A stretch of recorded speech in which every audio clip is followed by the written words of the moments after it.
Hello, Keith Keller, Melbourne, Australia. And this is the final episode in the Anchor Day series for 2025.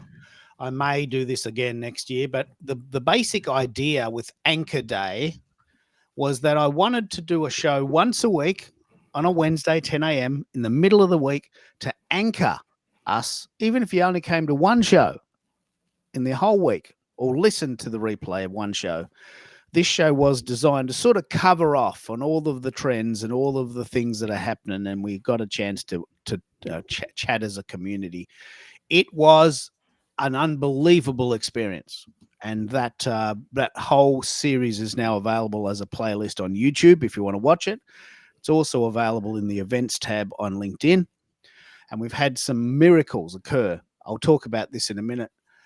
We're actually going to go for as long as we go as normal. We often do this. If you've got any questions, please ask those in the chat. We love to get to about 100 comments because that just gives us a bit of a boost. We are live streaming, as you know, to LinkedIn and YouTube. The YouTube creates a playlist. The LinkedIn events are just sequential based on the order of appearance. But there is a very good reason to do LinkedIn. And there's over 1 billion users there. And in fact, 255 million people in North America by itself. So there it is. I always do a little bit of a spiel at the front because I know a lot of people watch the replay and you're going to want to know what the show's about. So, but if you do want to know what's coming, where is Keith today? We will talk a little bit about our brand new project starting in November called Repurpose 3030. This is probably the key learning that we got from this show. We've created a whole theme song, which we'll play in a minute. And it's just been an amazing 12-week period. But Americo, what do you think the key learnings were for you over the last 12 weeks? Well, my key learnings, and thanks for bringing me on. This is back to back. I'm enjoying these conversations, and it almost saddens me to know that you're taking a break for October. But my key takeaways, I looked at things from two perspectives. How I personally can optimize the digital assets that I create and generate through my live events, and how to best repurpose them, and not just on one platform, but how can I optimize it across multiple platforms, offering a seamless experience for those who consume my contents. So and we're going to go into more detail, but I learned a whole lot of things that I wasn't really well acquainted with or familiar with when it comes to Substack. So that was my personal learning.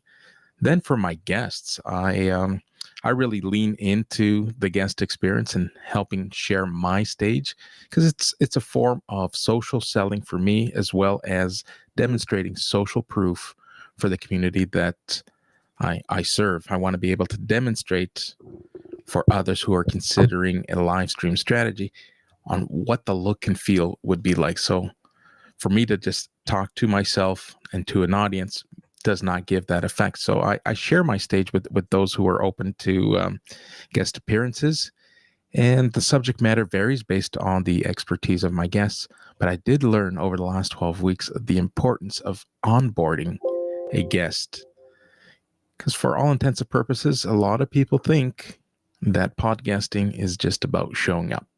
And for the most part, it is, because most of the production and the promotion is done by the creator. But there's an opportunity for guests to get the most out of their guesting experience, making sure that they lean into the event itself, promoting it themselves in collaboration with the host, and then a combination of repurposing the event themselves so that you get bigger reach, more breadth across both networks.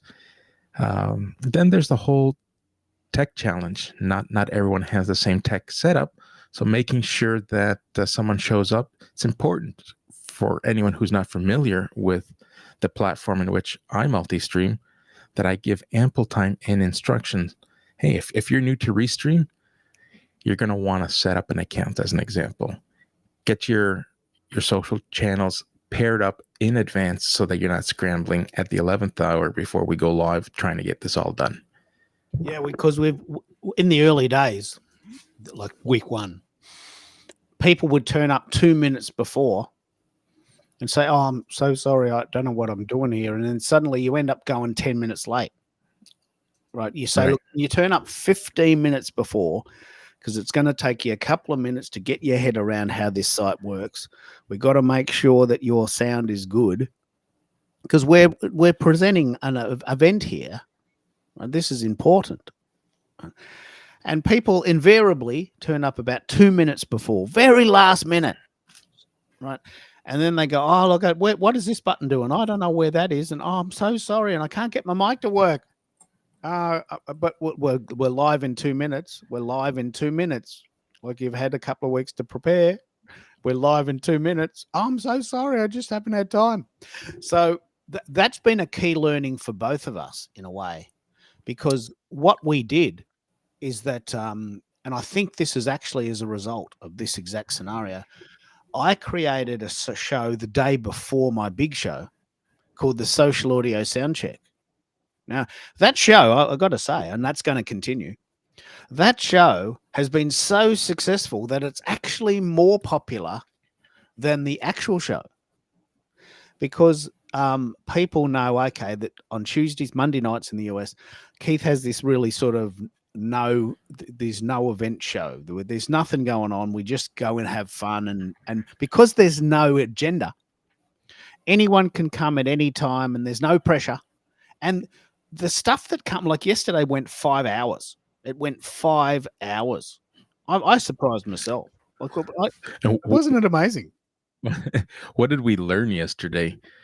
LinkedIn stopped us at the 4-hour mark. At 4 hours exactly, I got kicked out of LinkedIn, and that's a learning in itself. The whole show went 5 hours, and that's why I send it to YouTube as well.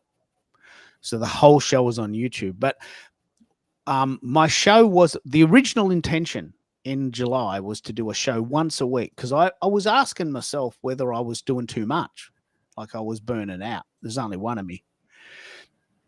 And I think I was burning out. And I thought, well, this idea of the show, the sound check was so potent that people, this is true, most people come to the Social Audio Show. So part of what I'm doing today is ascertaining whether there's a market for this. It is sad that it's ending, but the truth is that hardly anyone comes. And last week, as an example, I was talking to myself for 45 minutes. Now, that's bloody hard to do. I've got to be honest. It's a hard thing. I was talking to myself for 45 minutes. Finally, people arrived. If I had clacked an hour, I probably would have stopped it. But so I was a guest today on a show hosted by Lion Flood, and he shared a hack that works for him. So yesterday we recognized, and while we've known this for some time, there's a little bit of a lag between Restream and the platforms in which we're streaming into. yeah, In some cases it's seconds, but in other cases we're talking minutes. yeah. So he suggested, and I'm going to give this a try, seeing how we now have this theme song that Suno has helped us create. In order to prime your audience, play a countdown. It could be 5 minutes, and I'm thinking, all right, here's a perfect opportunity to play the song with a 5-minute countdown. It allows everyone to catch up with whatever lag, and they know that at the end of that countdown, someone's going to be at the end of the line. Where if we hit live and someone decides to, hey, I got a notification, and they jump in, they might not get the live feed. It's like, well, is this happening? Is this not happening? And they exit. Or what we normally see, which is more of a reality, is that in your case, we'll use your 45-minute example, people don't typically show up for the first 10, 15 minutes. Yeah. Right. So So I love this idea. An intro helps. Hello, Nicole. Jump in and tell us what you're thinking. I think you're right. And for a very long time, we even during the show, we developed a phrase called "talking to the rooster," where we would do a show and know that there's no one there yet, but they will come, and we just had to wing it until then. But I think the same thing could be done with a countdown. I've done countdowns on shows. I used to use Restream back in the day, 2020 when we were all locked in, and they were fine. But what it does, unless you edit it, you can't edit really that well. It creates a long lag in the replay, and so it creates a very long lag in the replay. People can fast forward, of course, but so the question now: are we basing the show on who turns up live, or are we knowingly honoring the fact that a lot of people do watch the replay? Love to hear your thoughts. And Nicole, are you team replay or are you team live? That's a great question to ask. Are you team replay or are you team live? I love the thrill of being live, but most people tell me, "Oh, I can't come today. Got to take the kids to school, or my wife's sick, and I got to take my mum to the doctor. I'll watch the replay." Okay, no worries. So you get all the benefits. I don't get any benefits. I don't get your wisdom. I don't get your insights. You're just listening to me speaking, which it's a bit of a one-way flow. So, but the truth is, people love replays. People love replays, don't they? So we have to honor that. We have to honor that. So what do you think, Nicole? Are you team replay or are you team live? But what are your thoughts on this idea that an intro, a countdown creates a very long lag for the replay? How do we manage that? yeah, you would definitely want to edit it unless, of course, there are some people who are further ahead of us in the journey where the countdown is sponsored and they need to keep the intro in there because there's commercials and there's investment put into the intro. Yeah. So Nicole's feed is coming in. Here we go. We got it. She's 100% live. She's all in for the live, which bodes well for many of us. You and I, yeah. we love the live. I appreciate the value that replays offer, right? Because those replays go on and on forever. They do. But here's a question that I was asked earlier today, and I'd love to hear your thoughts, because you enjoy, perhaps more than anyone I know who hosts these events, you enjoy the not only interactive involvement and getting your audience to feel and be part of the show, not just through the comments.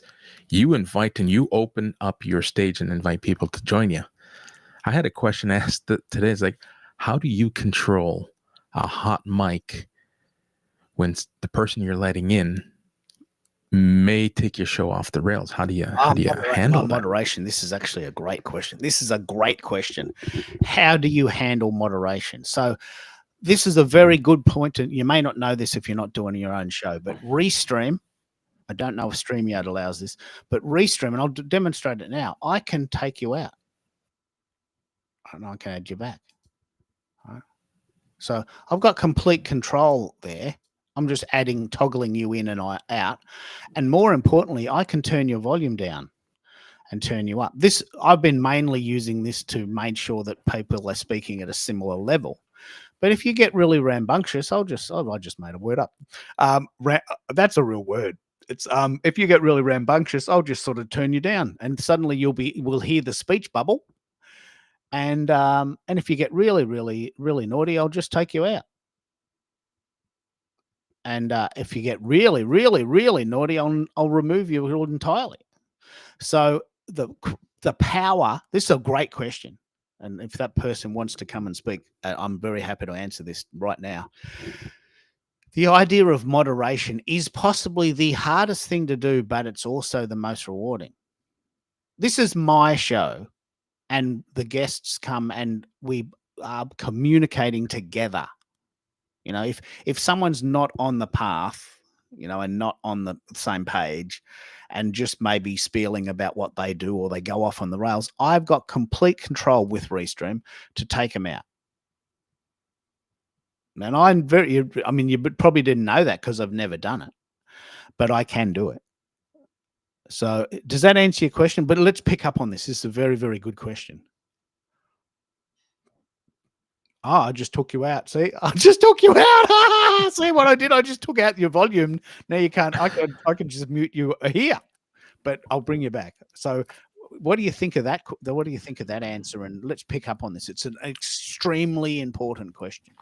So the moderation I was familiar with. I just wanted this to be part of today's show in the event that the person that I had the conversation with today, which knows that I'm here quite frequently, that they too can have a replay to kind of go back on and hear the thoughts, because you're a well-respected person when it comes to this audio space.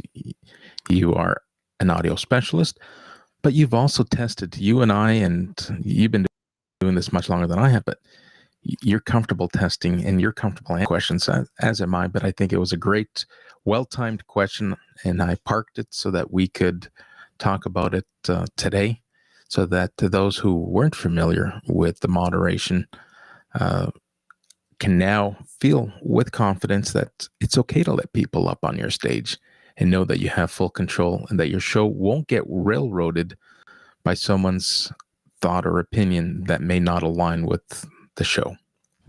And you know what's really cool about this format? I love this format. Nicole is saying you can do this. You can do this stuff with StreamYard. StreamYard and Restream are like Coca-Cola and Pepsi and Ford and Holden and iPhones and Android. They're just competitors selling the same stuff. So Restream and StreamYard are almost identical. It's just personal choice. I choose to use Restream, but I have used StreamYard before. But this is what I love doing. This is a little bit of a secret hack. There's a little counter to tell your friend what position we're in.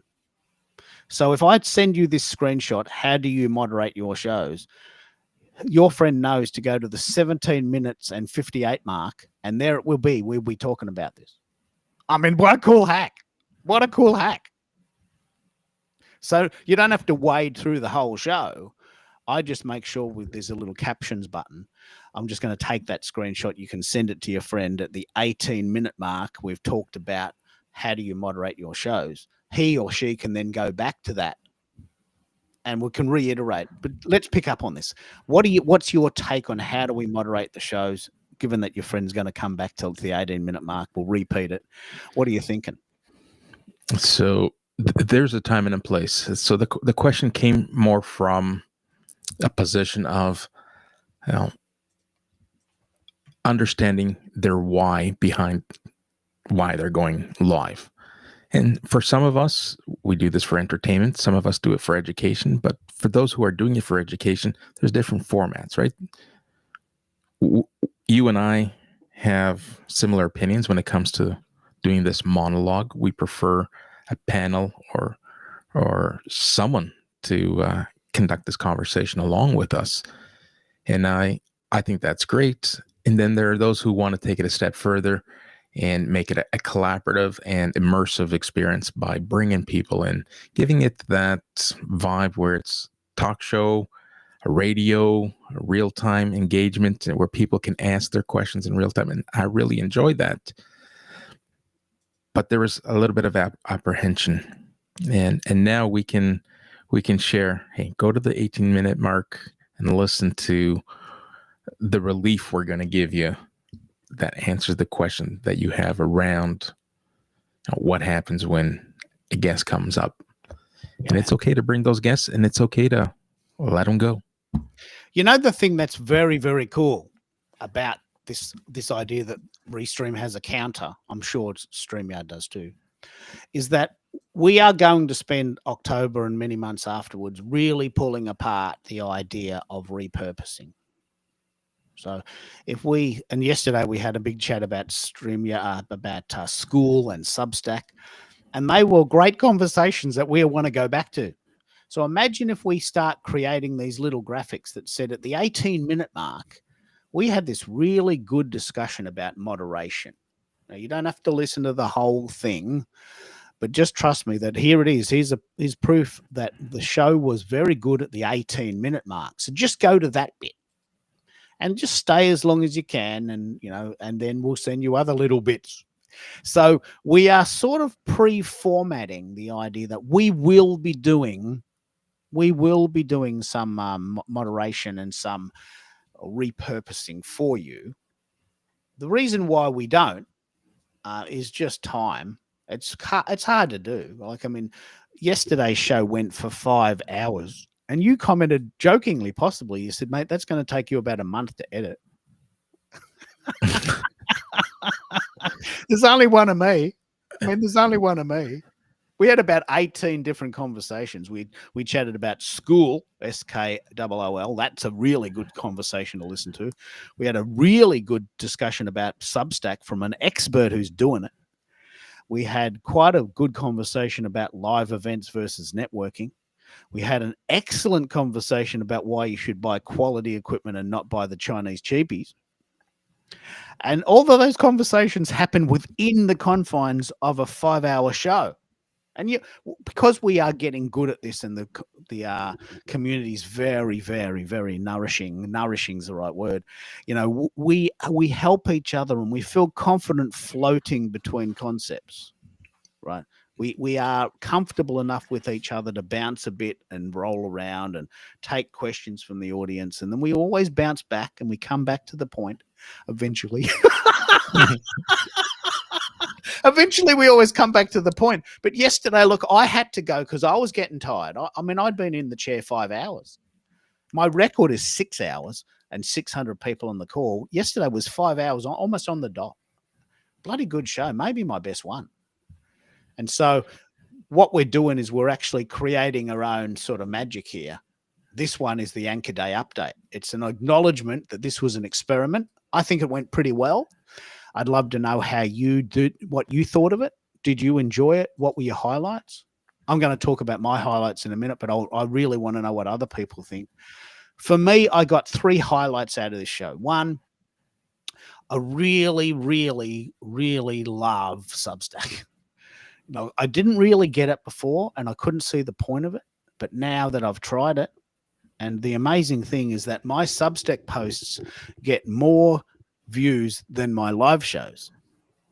Now that's a bit sad in a way, because the Substack posts take me about 5 minutes and my live streaming shows go for 5 hours. It's pretty clear where I'm going now. It's clear where I'm going with this. But think about it. we talk about showing up where our community is. And we've discovered that our community hangs out in Substack. And maybe perhaps I shouldn't talk for the both of us. I'll speak on my behalf. I was completely oblivious to the fact that I not only can meet my community where they're at on Substack through the written word, but I can embed my audio and my videos and make it a one-stop shop for everyone who consumes content in different formats and variations. Love it. It's very important that we try these things. So my number one takeaway for the Anchor Day series, and I think I'm probably the most important insight I've had, is that I love this 12-week rhythm. I don't want to talk every week forever. My show's not going to go 10 years. I have this really specific theme, 12 weeks, like a season of a TV show. You get 8 or 10 episodes maybe. And then that's a season, and there's a flow there. Maybe I'll do the 2026 season if this format works. But I'm testing things. And I noticed that after the 12 weeks, I start to get a little bit itchy, and I want to try a different format. So that's a rhythm that I've discovered. But in this 12-week period, there's 3 things I learned, and I want everyone on the call to think deeply about what they learned in this 12 weeks. Firstly, Substack.com. It is going to go off. It's already got 50 million users and 70 million visitors a month. It's going to be the next thing. It's the thing. It's definitely happening, right? Now, I say that every year about something, and I'm usually wrong.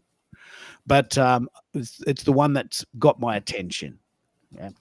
The second thing that I've discovered for me, which is fun for me, and I'm not sure it's going to be a thing, but it's Suno.ai.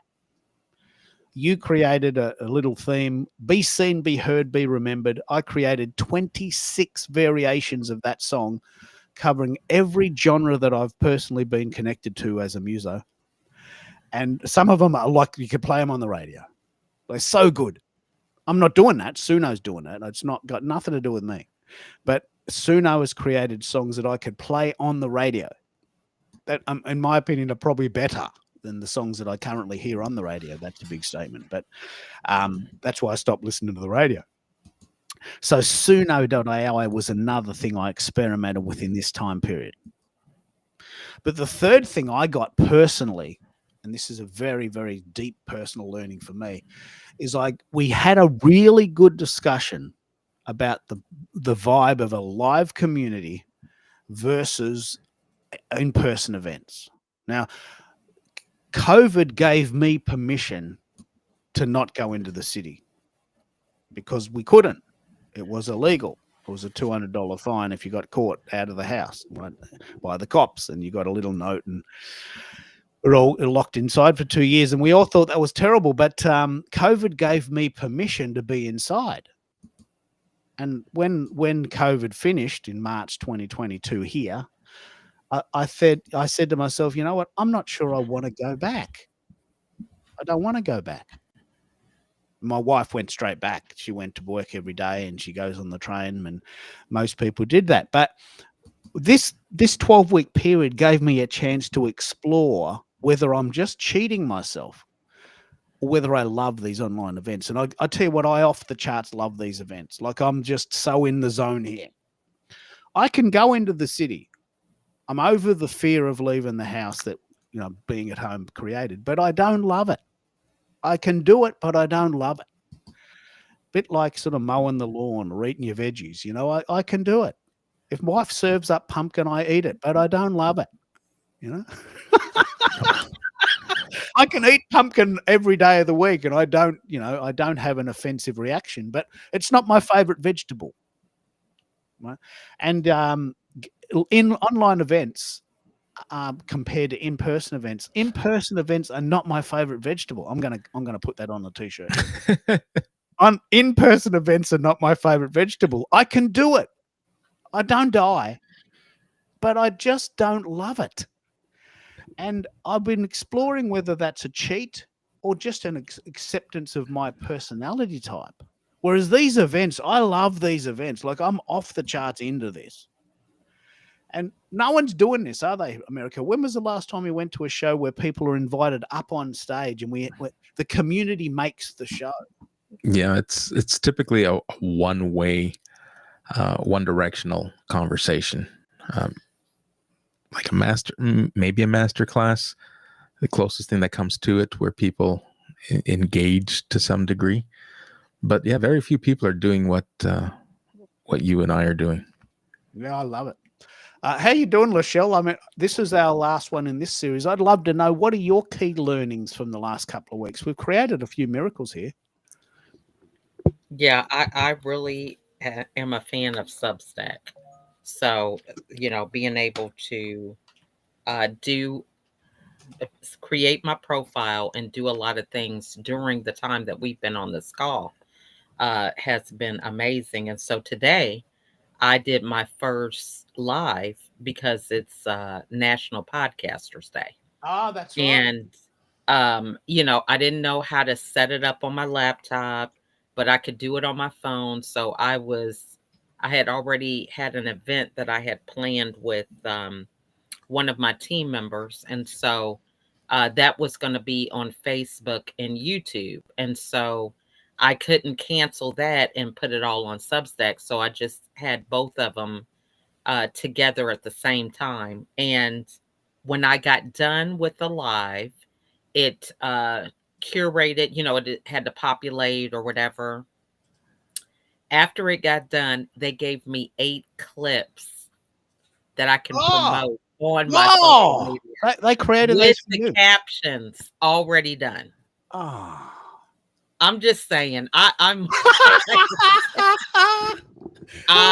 just loving the platform. Okay. I mean, they just do it's like, they know exactly what you need and they provide it. And I mean, if I had waited, oh my gosh, when am I going to do this live? And, got in my own head, I wouldn't even know that there's other assets that they give you when you go live. So it's just, I'll be sharing those with my, subscribers, but it's just amazing. It has the captions and everything on it, 8 of them. And then you can download them immediately. They send them to you on your phone. You can download them on your phone. I'm a fan. Yeah. Okay. And what I think this is the key learning. Like yesterday's show, you left a little earlier, but the show went 5 hours. I'm glad I left because I would have been. It was 1 in the morning, and America said, "Mate, it's 1 in the morning here. Come on, can you give us a rest? I got to go to bed." But Jim, who's in Atlanta, Jim came on. Oh, he did. Oh, Yeah. okay. I know that Bez was on when I was leaving. And so, Jim is like an expert on this, like an expert's expert. He is the guru's guru, and he lives in your town. And he was very, very welcoming and opening to us, right? And he just said it like there's no ego. He's so far above me, in terms of experience, but there was no ego. Mate, this is what's going on, and I learnt so much from him. We know a lot of the same people, and we all hang around with each other, and we all have a mutual respect for each other. Yeah, and so the show sort of took off again at when you left at the 3-hour mark. I played a little sound. Yeah, I remember that. And we're back. It's 30 minutes in, and we're going to part 2. Well, we played a little sound at 3 hours, and we thought, oh, well, that's enough. And then we just kept going. And then Jim came in, and then we just kept going. And eventually I had to say, look, I'm getting a bit hungry. I've been sitting in this chair for 5 hours. I think I need to sort of move. And America said, yeah, it is getting late, but geez, it was good. But the thing that we've noticed is that if the show goes for 5 hours, how are we going to mine the goodness out of that? How are we going to do it? So the reason why today is the last show in this series for now is that I'm going to take October off just to have a look at those 12 shows and see whether I can get some of the goodness out, because I'm too busy doing shows to do the editing. And you can't really give it to someone else because they don't know what you like. They might think it looks good. But what I'm loving about Substack is it creates little snippets for you. Yes. And so it does that work that I can't do. I was just amazed with that. I'm just saying, that really pushed me over the edge. I love it. I mean, it's just what happens for me with this platform, Substack. And I've just been a raving fan going around telling everybody. And so it's so funny because I told somebody today and they were like, okay, so are you getting paid for the people for the people you're telling about this? And I'm are you an affiliate? No. I often say that if Zoom had an office in Melbourne, I would work there. I'd go for free. If Zoom had an office in the city, I'd go for free. I'd just sit there and play with all the gadgets because I've got six Zoom gadgets in my house, and I just love this company. And I would work for them for free. Mhm. because if they just let me say, okay, we got a new gadget, you can be our Zoom tester. We've got a Zoom 88 coming out. Can you be our tester and give us a synopsis and do a show? I would do that because I Yeah. love their products so much that I buy them with my own money. Mhm. They don't have a Melbourne office or even an Australian office, so I can't do that. But it's the same sort of thing. When you love something, you just want to tell everyone, don't you? Yeah. I mean, I here I am, the Raven fan, going around telling everybody. But I just think it really, their mission, because I read a little bit about them. They started in 2017, was for the writer, for the journalists, to be able to give them a place where they could curate a community around their content.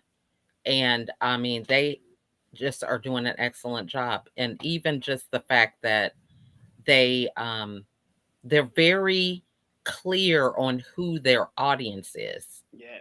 And that's the thing that I appreciate. They're very focused. It's a very user friendly platform. You have to, if you're active on social media, it may take you a minute to kind of get your bearings, but if you're active and you do the work with your content, you're going to not have a problem learning how to use it. It is. It's very intuitive, isn't it? Hmm. What one thing I've noticed that is that I now get more views on my Substack post, which takes me 10 minutes, than I get on my live shows. So it's Hmm. very clear where I'm going to spend more time. I can knock up a post in on Substack in 10 minutes and get 100 views, whereas I can promote a live show for 4 weeks and get 100 views. And it's pretty easy. It's pretty Yeah. easy to discern. I mean, it's not the same. I'm not really a numbers geek just for the sake of it. I love that. It doesn't matter how many people watch this show. We are talking now. Right? That's what I love. We are talking now. And that's what I'm Hmm. doing. But it does seem a little bit unfair that you spend 4 weeks promoting something and 100 people watch it, and you spend 10 minutes doing something and 100 people see it. This is why Substack is just going to take off, because it's easy Well, to do and it works. I think also it is maybe the way that the content is delivered. That might have something to do with it as well, because you might do this video or something, and then when it's in a different format, like what you're working on with repurposing, um it lands better. Now I just think, for me, the reason why I enjoy the platform is because the people there are passionate about content, whether they're reading it, Oh, whether yeah. they, you Yeah. see, that's the difference. So they go there with, I don't know, it's the way that it's set up. It's like it's inspirational for the person to create, because they do everything, like on the back end, you can, add to your content. If you want to do audio, if you want to do video, you can upload things, you can create it on the platform. So they just kind of help you feel that you can do anything with Yeah. your content. So I think that's the difference. The thing I fundamentally love about StreamYard, Substack, the thing I love about Substack is that it gets paid when you get paid. Yeah. So it's free to use while you're working it out. And then they charge 10% when you start to make money. So they're incredibly inspired to help you make money. Whereas other sites, there's hundreds of them, say, look, this is what the site is. It's $30 a month. Do what you like. We're not going to stop you. But you have to pay that from day one. And it's up to you how you make money. We're not helping you with that. That's not our job. Our job is to provide the platform. That's the current paradigm, which probably works better for the platform, but it's not very good for creators, because suddenly you're spending $30 a month or $100 a year on things, and you're sort of winging it. Whereas Substack is purpose built for creators. Like, it's absolutely our platform. It's actually made for us. And I feel like they get us. Yeah, don't you agree? Yeah. Now, we've Yeah. got a couple of people in the call. Thank you so much, Mike. I know Mike has been a big fan of this show, and we've had a couple of really good conversations. If you feel safe, Keith Keller sat down with the mic and made the mic nervous.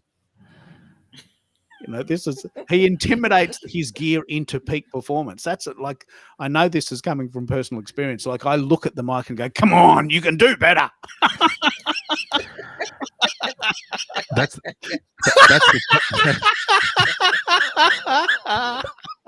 Keith Keller has the Chuck Norris effect when it comes to audio and tech equipment. What do you mean That by is that? fun. Chuck Norris effect? So in the West, there's a Chuck Norris reference that aligns with what Mike says.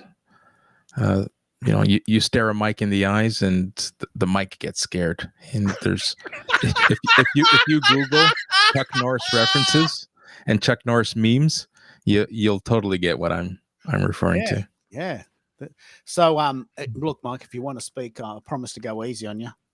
And there's some sort of deep personal experiences there that Mike did learn quite a lot on this show, but maybe not from the most pleasant of experiences. And I apologize for that because I am a bit of a sound snob. But what we've learned is that, and you've learned this, Americo, but 12 weeks ago, you didn't hear the tractor. You didn't hear the dog barking. That's another thing. And I learned something today that kind of caps off the 12 weeks that I'm going to dive into myself. Crisp.ai. Have you ever used it? Yeah. Let's have a chat about that. This is a very good site. So I learned today that, hey, someone asked me, have you heard of Crisp.ai? It suppresses all that white background noise. Yeah. And it's like, wow. Some of my guests so need that. Of course, I'd have to set it up on the back end.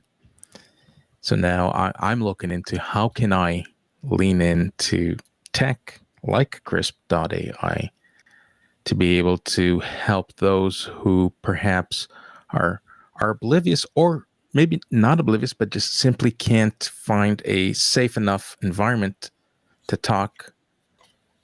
And how can we help them sound better? Wow. Well, let's pick up on this. Crisp.com, actually it's crisp.ai, is a site purpose built to make you sound better. It only does one thing. Crisp, it makes your sound crisp, right? That's what it does. Crisp with a K. Crisp.com or crisp.ai. Now, it's a paid version and that it makes your sound better. What it also does, which I didn't know until recently, is it has a transcriber. So it's like Otter. It's built, so if you do a meeting, you'll sound better and you'll get the transcript. Unbelievable, right? Now, this is a very good example of what this show's about. Mike has ordered a P2. A Zoom P2. As I said, if a Zoom had a shop in Melbourne, I'd work there. I'm talking about Zoom every single day of my life. I love their products. I just love them. I really wish I could work for them. I have asked them. They said no.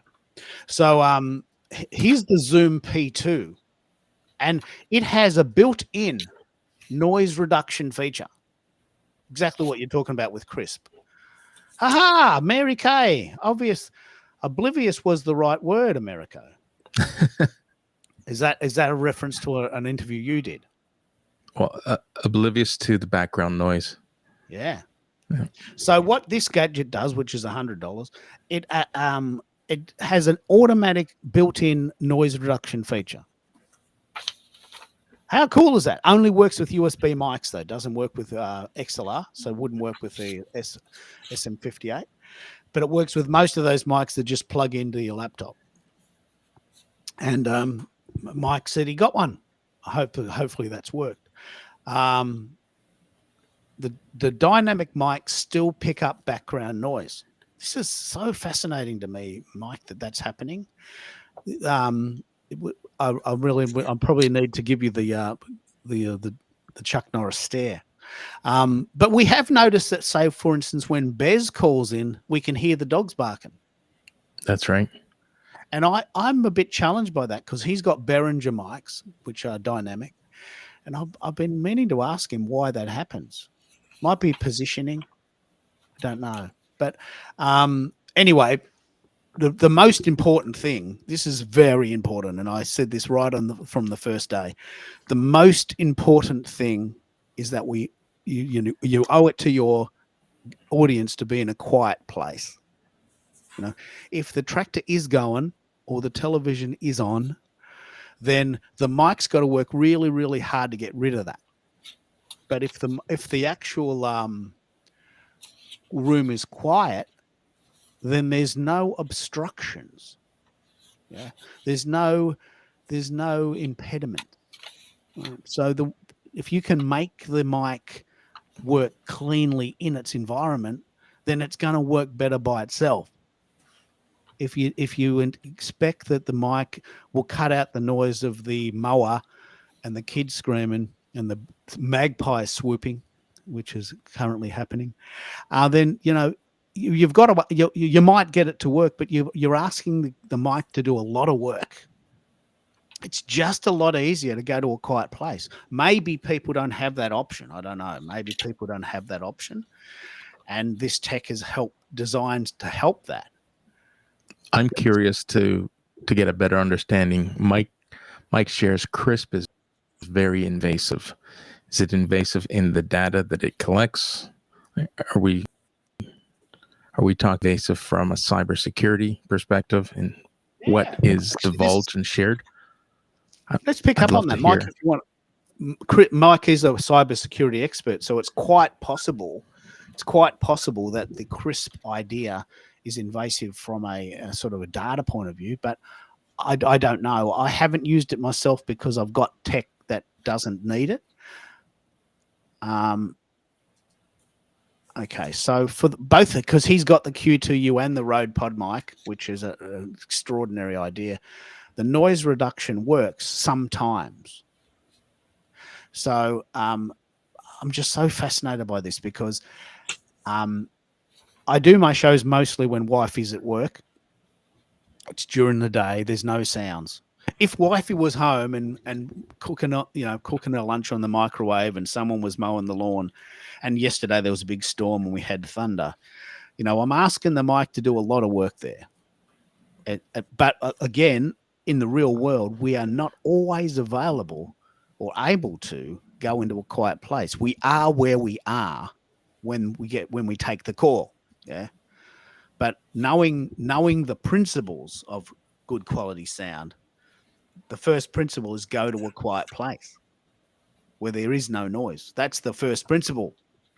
And I'm going to use this analogy, which I just thought of. It's sort of like trying to take a tattoo off once it's done. It's actually a very good analogy. If your skin is clean and it doesn't have a tattoo on it, like a room is clean and doesn't have any sound, then the arm or the leg is going to look good. But if you want to remove a tattoo from your arm, chances are there's going to be a little bit of residue there. Even if it looks okay by comparison, it's still not as good as an arm without a tattoo, depending on your opinion about a tattoo. So I think that's what we're trying to do with this noise reduction feature. We're trying to take out stuff that's there, and really what we should be doing is just removing it ourselves. Do you have an issue with going to a quiet room, Americo? Have you had that experience where sometimes the room is noisy when you're doing your thing?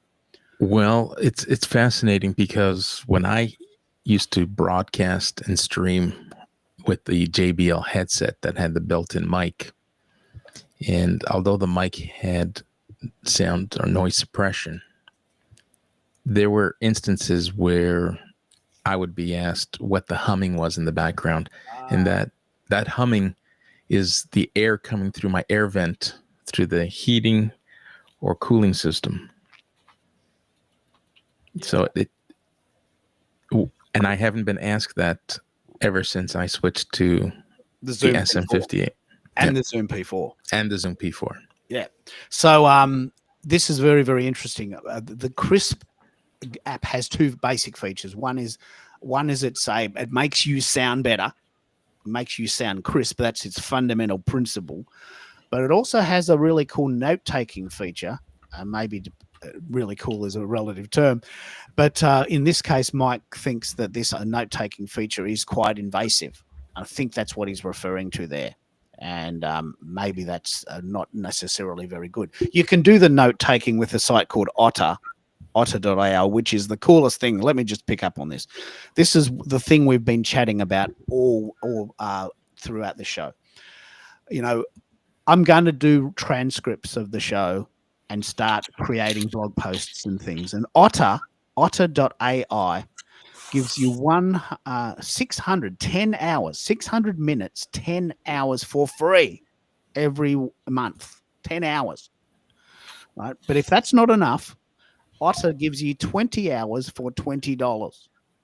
20 hours for $20. Now, just imagine using a VA, and what would you get for $20? Maybe 20 minutes? $1 a minute?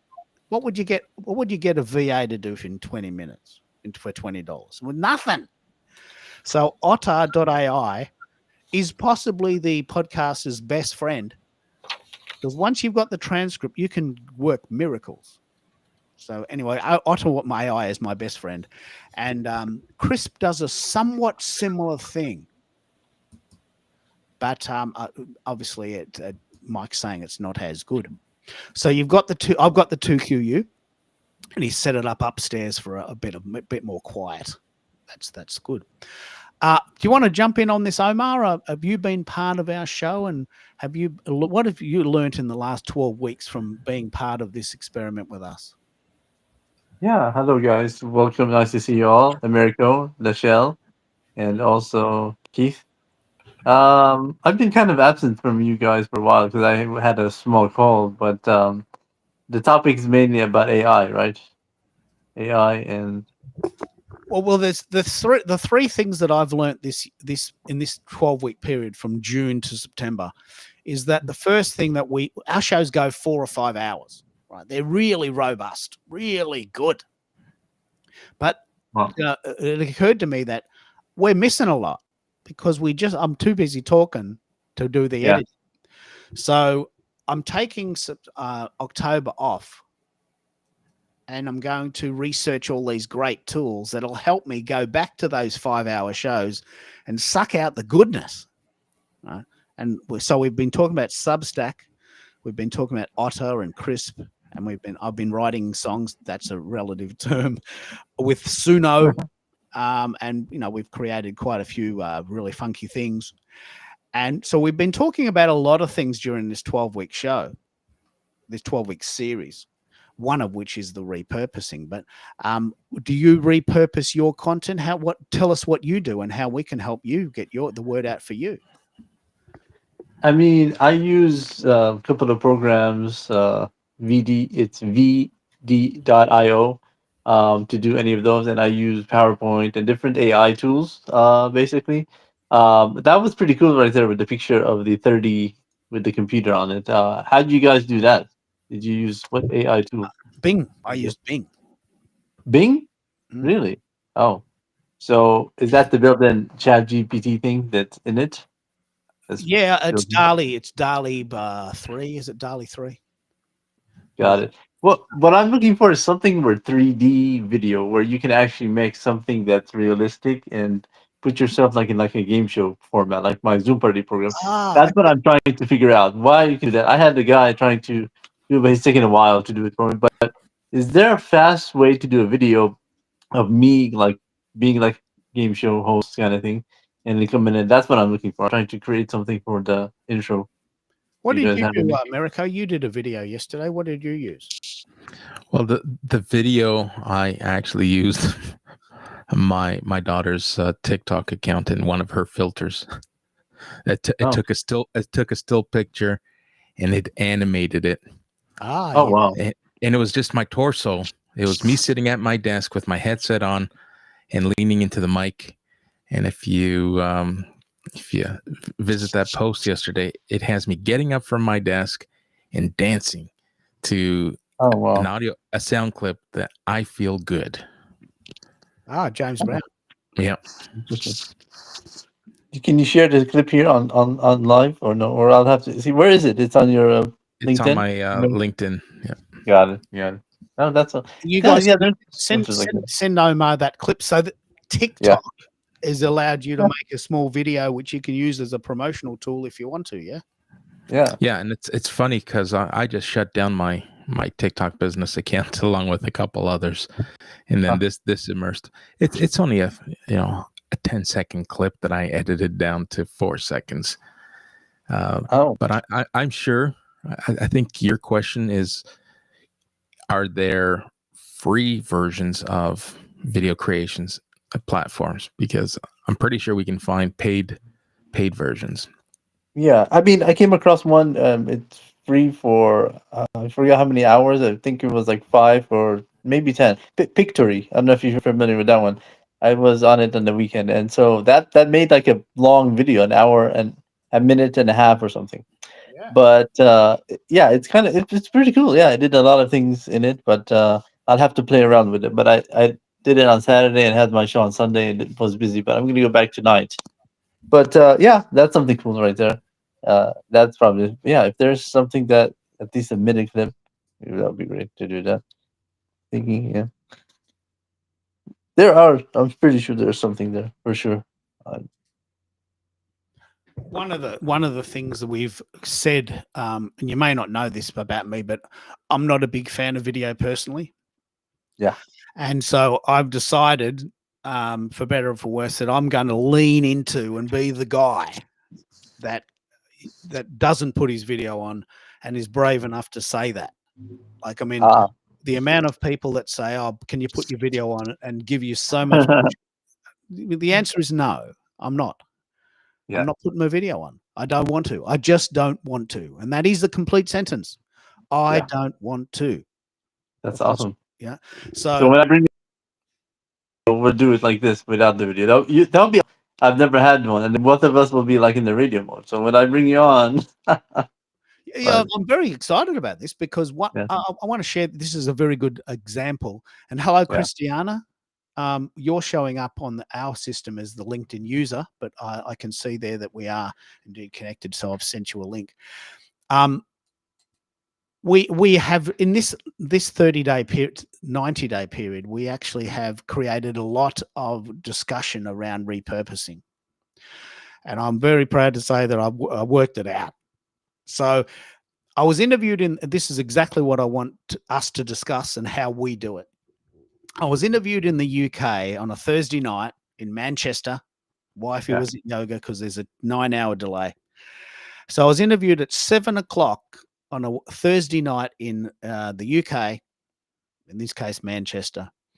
And that person took that 30-minute interview and put it straight on Spotify. Now, for most people, that's it. Bingo. Interview, Spotify, go. Wifey comes home, forget, and then you just go on with your life. But I thought, I'm going to challenge myself. I'm going to challenge myself to find 10 ways to use that article. 10, like a really big push, just for fun. For the next week, I did nothing else but repurpose that interview. It was a good interview. Me talking. I love hearing myself talk. I love the sound of my own voice. I remember you listening about that. Is that Zara? I remember Zara, you with it. Yeah, I was on her show too. She invited me. Yeah, she's awesome. So Zara put the show on her Spotify account. Tick. But this is what most guests do.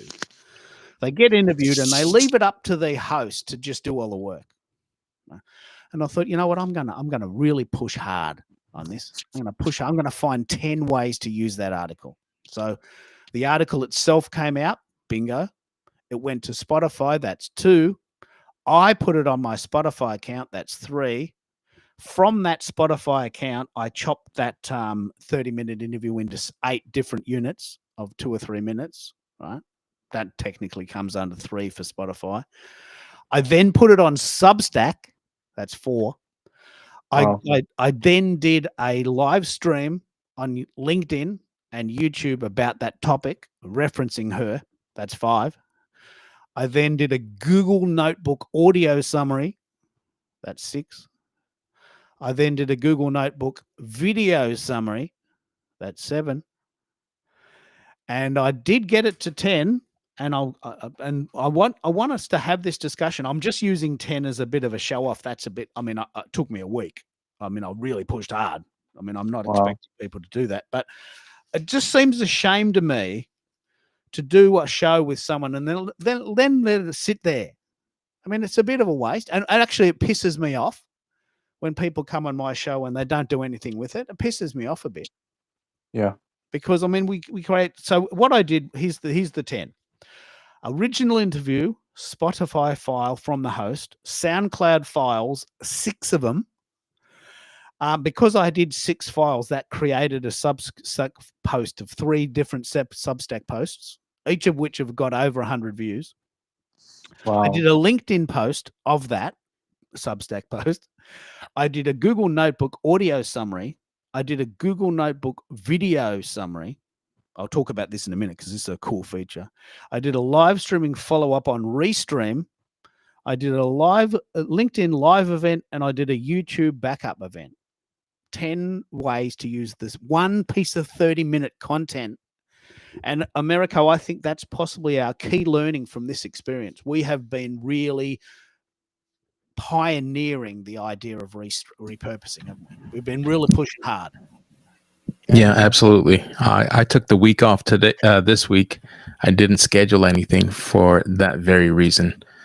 I went into my archives and dug up newsletters from over a year ago, saying, all right, how can we bring this back to life and make it relevant with my brand voice today? And I played around with it and put out an article on Substack and shared it on LinkedIn. And that's just from one newsletter.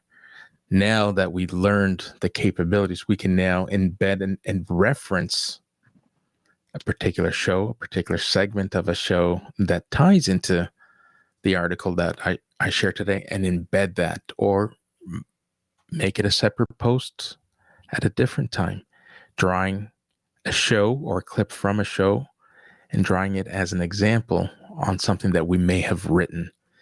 Like I tell you, we have a tendency to overcomplicate things, and that's just how we are.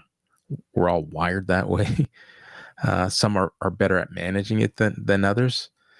But I used to compete and have a difficult time coming up with content ideas, and they were staring me right in the face. I think that's the point. They are staring you right in the face, aren't they? Yeah, they are. You know, you're focused and you're dialed in. Okay, what am I going to write about tomorrow? It's like, hey, how about taking what you talked about today and sharing your lessons learned, highlighting some of your guests' comments, and sharing that and building that as part of the narrative. Just like replays go on and on, so do some of the comments and some of what is said at these live events. Those are good points. I mean, I've done over 50 shows for that morning show that I do, and then a couple of other shows from something else. But you're right. You need to bring them on. But I do shorts from each of them. But those are good points that you did, Keith. That how you did those 8 or 10 repurposing and re-putting them on different platforms. I need to do something more of that. But I've been just on LinkedIn, Facebook, and putting them on there with the shorts, and they're getting a couple hundred, sometimes 1,000 views on those just from that one right there. So, and I have different guests. I've had 50 guests on my shows every time. Michelle's been on there one time. So, yeah, it's amazing. Amazing. There's no wrong or right answer. This is not a race, and it's not. Yeah. So, I was inspired. I don't know if you know this scenario, but I was inspired by a friend of mine who has something that happens every November called the National Podcasting Post Month, right? And she encourages people that want to get their hands dirty with podcasting but have never done it to do it in a focused sprint in November, because she has hundreds of people doing it and you can draw on each other. How do you do it? What mic do you use? What editing do you use? How do you what platform do I put it on? And how do I do this? And they have these little sessions. And the goal of that challenge, she calls it, is to have 30 pieces of content in 30 days. That's her challenge, the podcasting post month. So my event is not a challenge, because I find that word a little bit challenging, a bit stressful. So my goal for fun is to do 30 pieces of content in 30 days, but I'm not going to hit myself over the head if I don't make it. I'm not going to stay awake at night going, you know what, it's the 29th day and I've only got 28 pieces of content. I got to find 2 more. Come on, I don't need to sleep for the next 3 days. I got to work this out. I'm not doing that. I'm just saying, look, I'm having fun. I challenged myself to get 10 pieces of content from every event that I do, and I did it for fun.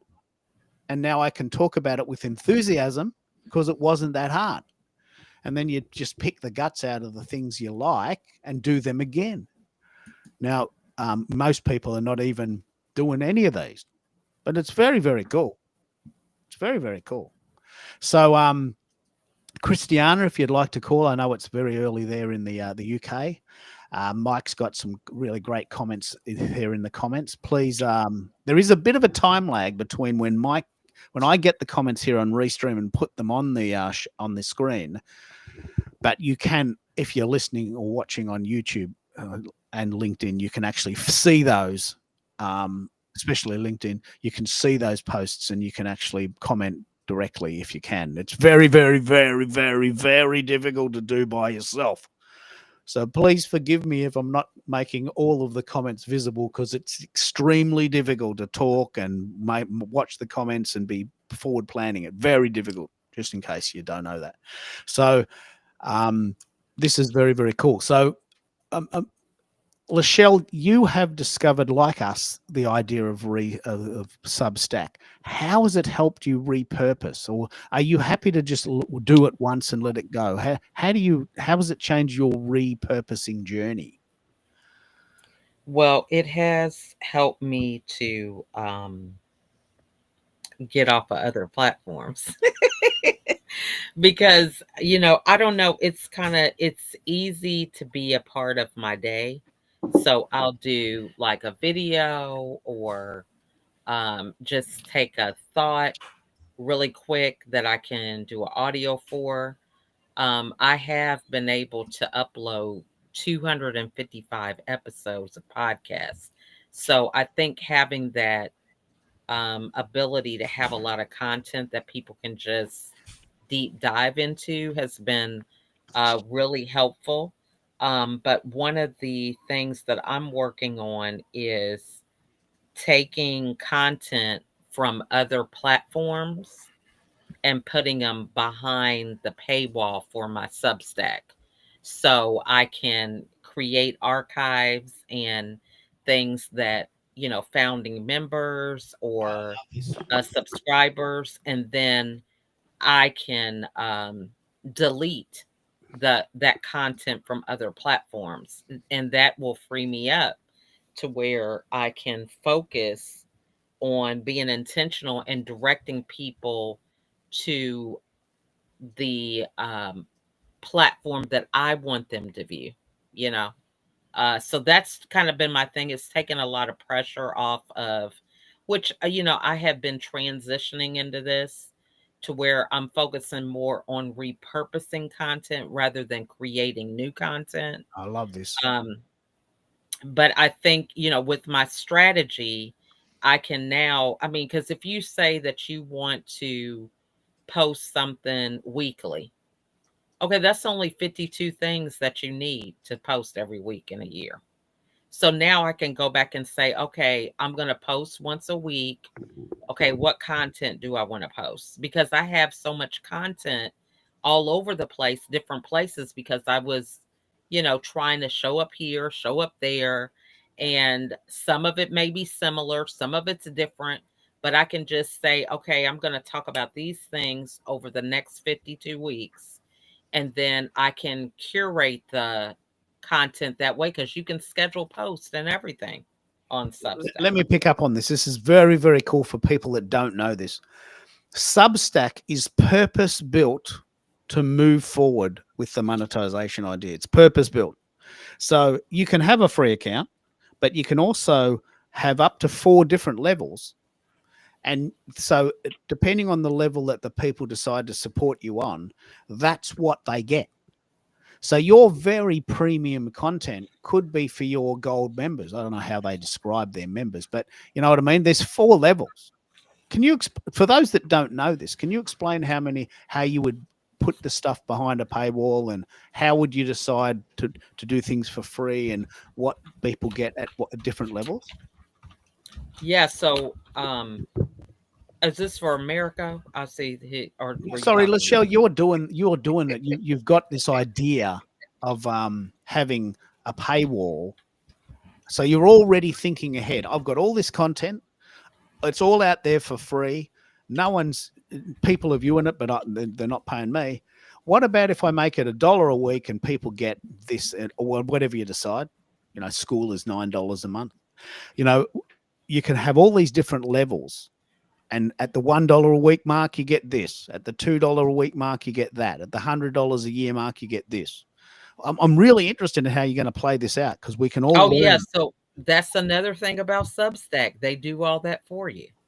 So my level, I don't know what level I'm at, but the price for a subscription is $8 a month, or they could pay $80 for the year. I can have founding members that they pay $240. And I think I can determine what the cutoff is. So if I want to have like 10 founders or 5, you know, they get that one-time fee that they pay. They have a whole back end to where, when did the person become a paid member? There's just a lot of stuff. I can't remember. I looked at it when I set it up. So right now I have free subscribers. I don't have any paid, but I am working in October to put content for the paid. So when you make a post, if you have opted in to have paid members or subscribers, you get an option when you create your content or before you post it, if you want this for your paid subscribers, if you want it for the free, or if you want it for your founding members. So you make the choice once you release the content. You also can decide who can make a comment. If you want anybody to make a comment, or is it only just your paid people? So for me right now, no one can comment unless they're paid. So I'm just trying these different things out, because yeah, you can have all the engagement, right? People could be saying certain things, but I'm just trying to determine, you know, who is a good fit for me. Because I think one of the things that I'm enjoying about this platform is I only have like 18 subscribers, but I'm getting people that want to support me. Whereas you can get on some platforms and you can have hundreds of subscribers, and as you grow and begin to dive deeper in your relationships, it doesn't really completely turn around for you, because some of the people may not be your right fit. Whereas when you connect with the right people from the beginning, it makes that journey so much easier. Yeah. I've just done a bit of research, and hello to the people listening. If you want to be part of it, please make some comments, and also connect with me, and I'll send you the link to the show. We can have up to 6 people on stage at any one time. The 3 levels that I've seen here, there's probably a few more, but the 3 levels that I've understood here is there's a free version. Any reader can subscribe to content for free. The paid version is a reader pays a recurring fee for access to your paid content and premium posts, and more importantly, the full archives of those. And the founding member tier, which is one thing I didn't know about, is this is a higher priced premium support level that includes exclusive benefits and special access for people that decide to help you from the start. This is extremely interesting because this is all built in, isn't it? It's all built in. Yes. It takes, you don't have to think about it. I think you might be able to lower the price, but I don't think you can increase it. I'm not sure. But they have done a lot of research because with their platform, that's what their mission was from the beginning. So they already know what numbers you should have. And then, you just, so it's like you don't even have to think about it. Now, you can decide, I think, like how many founding members you want. You can cut it off.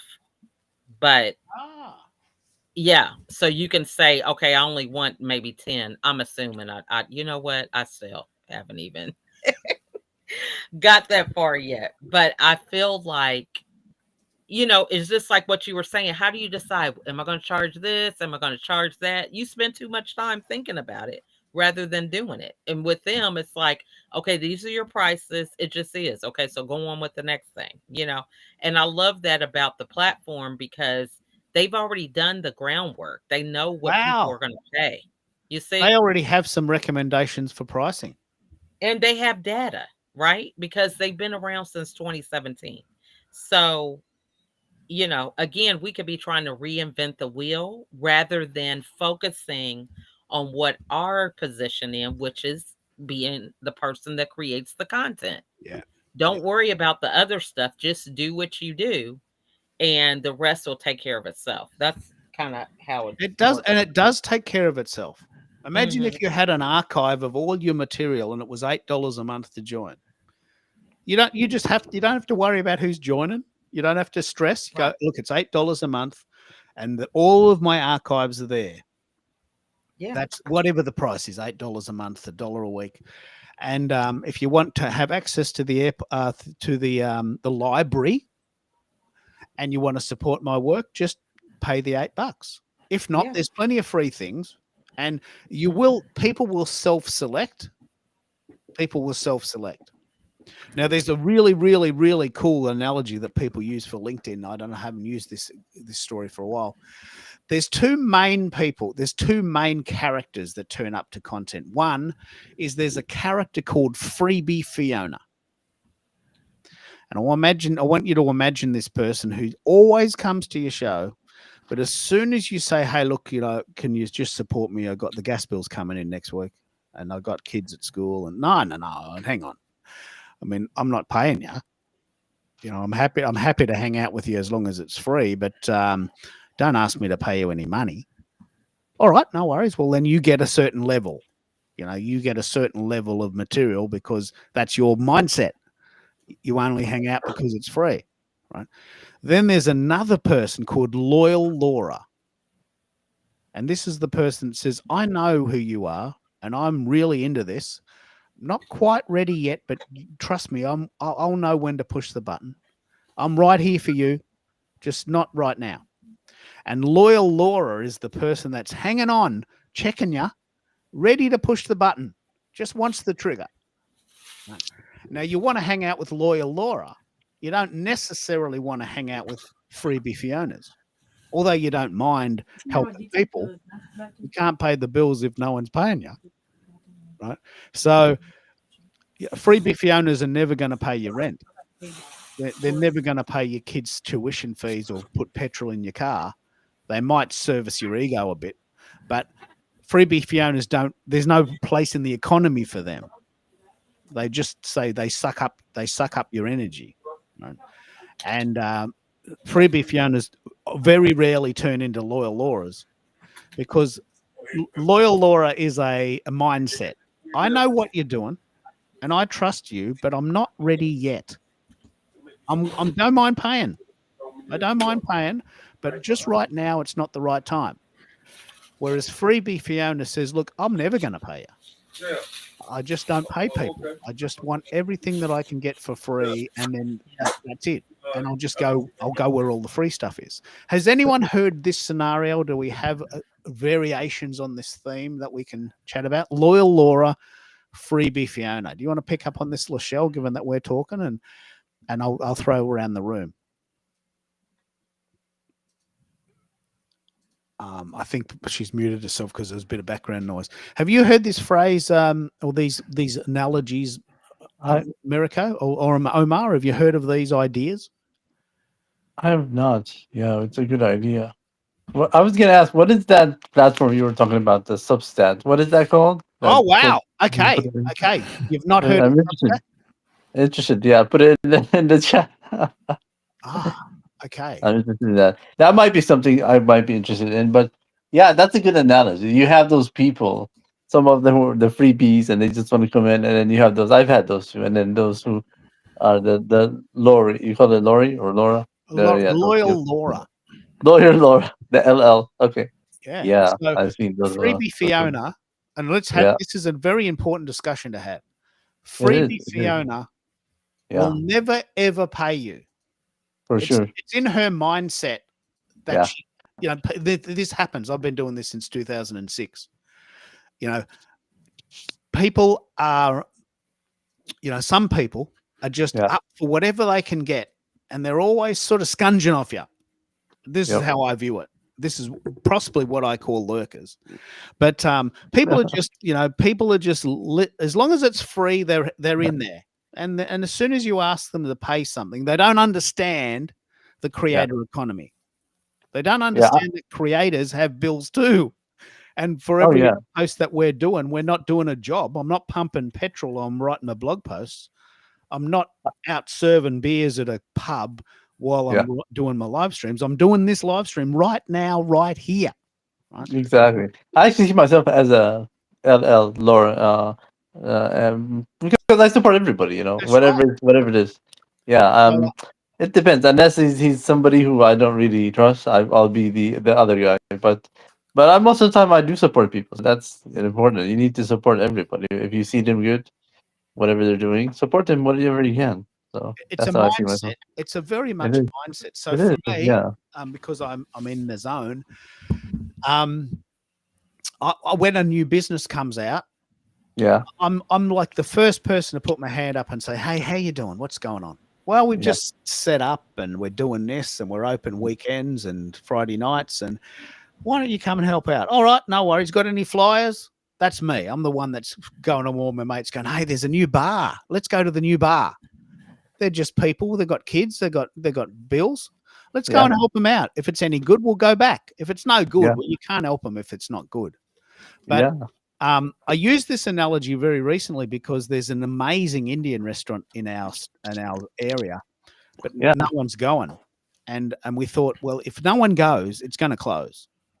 We can't keep them alive, but we go there about once a month, and we order up and we help out and we bring friends and we bring a group but we can't keep them alive.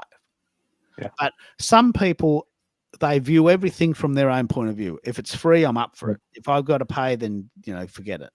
And why should we? I mean, just think about it.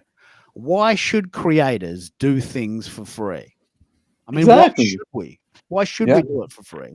Why shouldn't we expect that if we do good work that we'll be supported? Why shouldn't we? Exactly. That's fair, right? Exactly.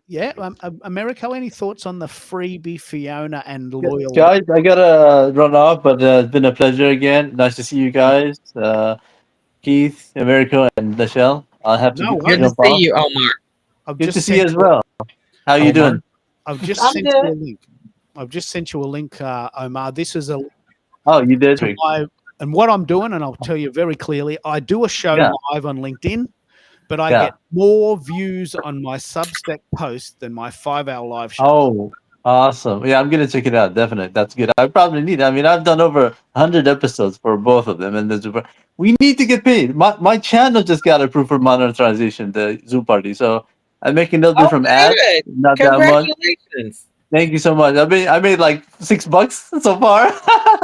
Well, that's good. But yeah, it's growing. But I had a guy help me out. So I'm happy with that. But so the more people watch, the more shows I'll put up. And they have Is that on YouTube or Facebook? Yeah, correct. YouTube on Zoom Party. Yeah, the Zoom Party one. It's just got Good for approved. you. I had a guy help me out, and so I have 5. It's just Have the you way- read the Have you read the book, The YouTube Formula? They say that's really good. I will, yeah. So I will do that. Put it with me in the chat box there for me, and I can I will. I'll send it to for you. me for sure. I'll read it. But the other one, the one you were on, the podcast one, that one grew. It's growing naturally, like 40,000 views and that. But yeah, I definitely can read that. Whatever can help. It's been just Yeah, great. this I've had guy, 50 guests, all new, no new repeats, and 5 people like that. So good for you. Omar, Congratulations. before you go, I want to share if you have, and I'm speaking for Canva on the pro account. Don't know if this is available on the free account, but the AI credits that the pro account provides, you can turn a still picture and animate it. Oh wow. I just tested it. Keith, I'm going to send you a still picture through the DM and see if you get it and if you can load it up. Just love this discussion. Mike's there, Christiana's there, Omar's just about to go, but Lachelle is back. We are talking about Freebie Fiona and the loyal Laura concept. These are not my ideas. I did not invent that idea, but we've all come across Freebie Fiona, the person that just hangs around as long as it's free and doesn't honor the fact that it costs us money to create free content. Now, I know I'm saying that exactly as it sounds.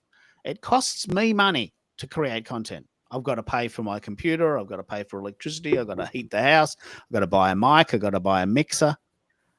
And also, while I'm sitting here doing this show, I'm not pumping petrol or pulling beers or working at a cafe or going into the city to work at a call center. I choose to do it. I'm not complaining. But the creator economy cannot survive if we don't help our creators. So loyal Laura is the sort of person that says, I get you.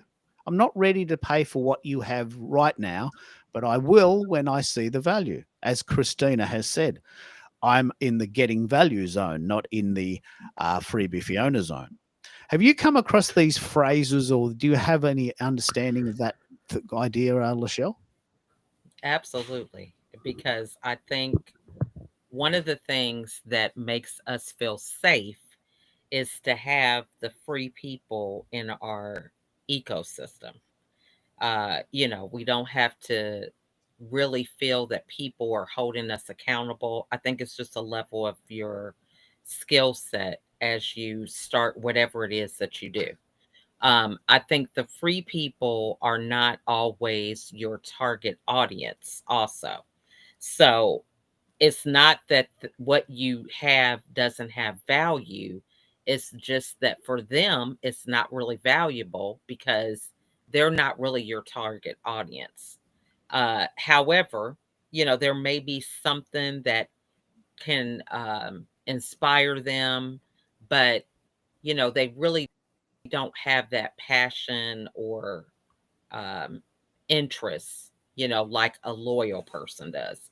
And I think the loyal person, so one way that you can handle the free things are giving people more ways that they can implement. So if it's DIY type stuff where they have to take action in order to get a result, because that's the problem with a lot of people is that we do a lot of research and we acquire all this information, which just doesn't do anything unless we take action.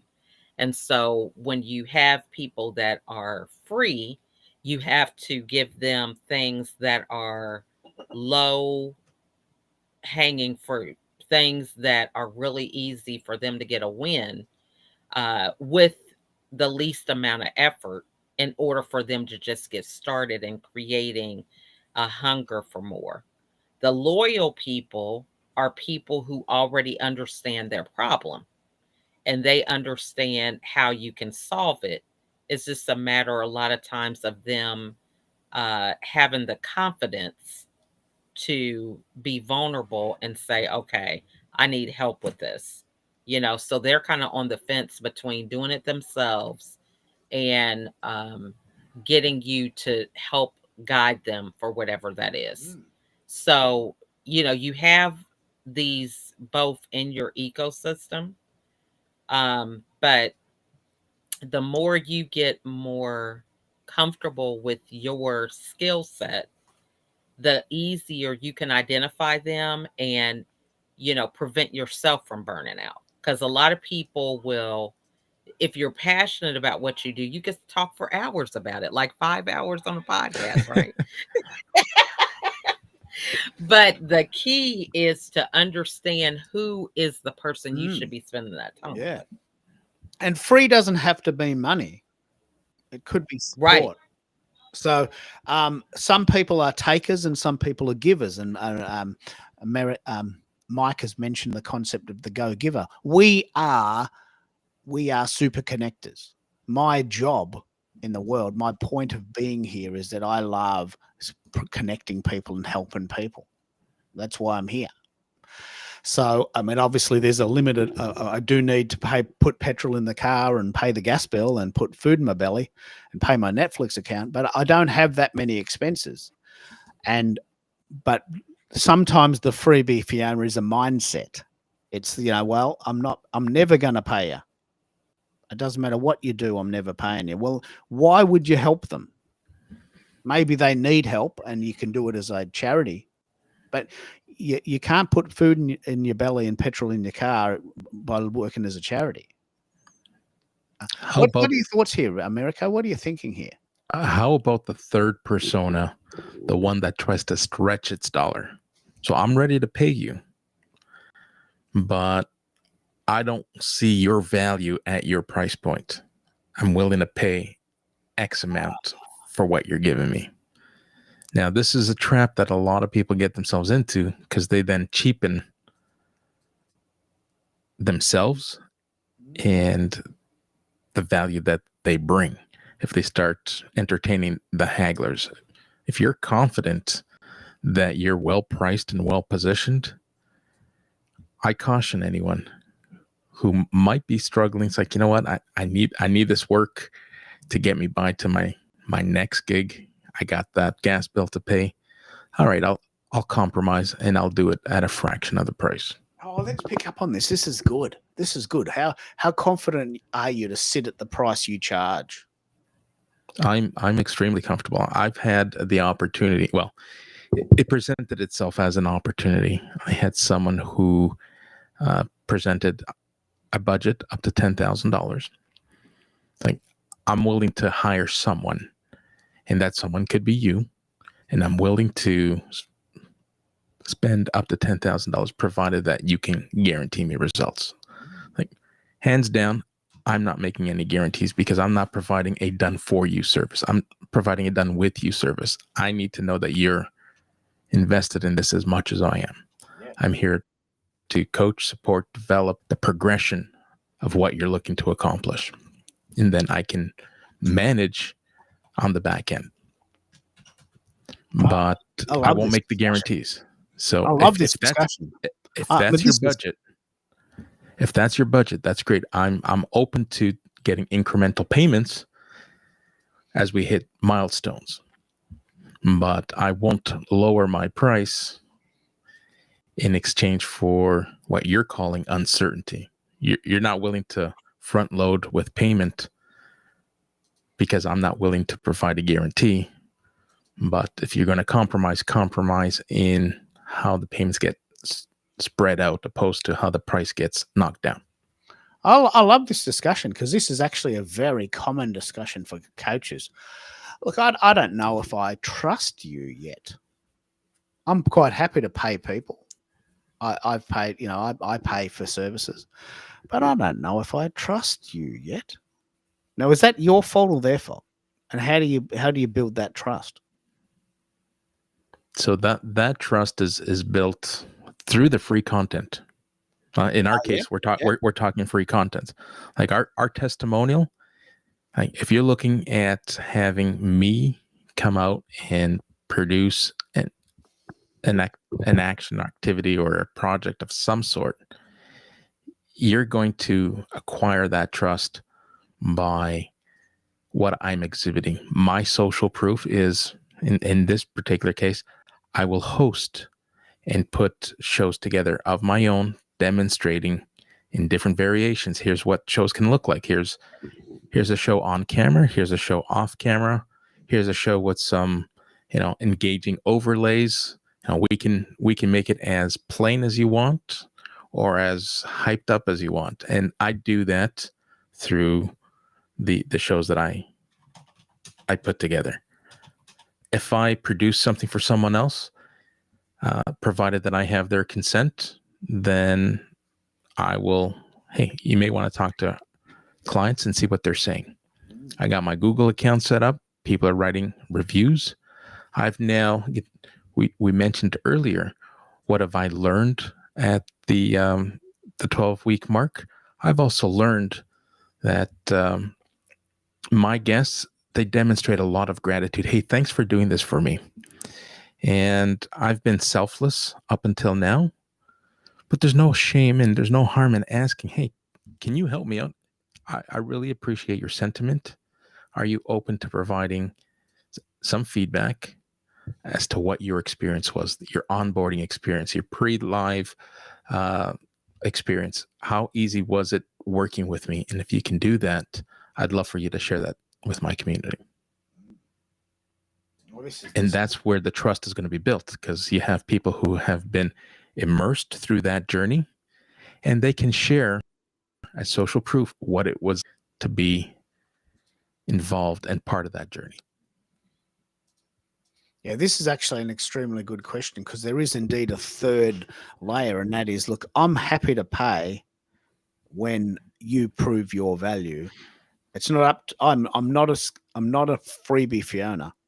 And I think it was good to have that discussion, the freebie Fiona and the loyal Laura, because, and this is partially why I'm not that excited about numbers for their own sake, and why I have a lot of trouble with lurkers, because I don't know what camp they're in. I don't know where they're sitting. And sometimes it's just trust and doing it because you love it. And other times you think, well, geez, am I just talking into a brick wall, or talking to the rooster? But over the course of the last 12 weeks, we've created really massive miracles that prove the point. And as I said, payment doesn't always have to be in money. But it is frustrating to talk to people that don't ever spend. But I think you might be right, Americo, that the majority of people are thinking, you know what, I sort of know that I need help, but I'm not sure I can afford you. And when you're ready, Lachelle, I'd love to hear how you decided to pick your coach who was in the UK. Because I've had a coach before, and they're amazing. I mean, they see the world differently to you, and they give you insights. Have you ever had a coach, Americo? I've had mentors, and I've coached, but I've never had. I wouldn't say I've had a coach. I've always had mentors. Yeah. And how do you find that difference? So that's a great question. In my definition, a coach is there with you during your progression, and working with you as you progress through whatever goals and milestones you set for yourself. Where your mentor is giving you support and advice based on the experience and equity that they've built up throughout their journey. Mm-hmm. So it's not really a how-to. It's, hey, here's what's worked for me in the past, and I'll support you, provided that, if you want to follow my analogy or my philosophy, it's proven to work for me, and I'm sure if it can work for you. I love this. I'm going to share a personal story just to clarify what I think mentor versus coach means. So I've had many mentors.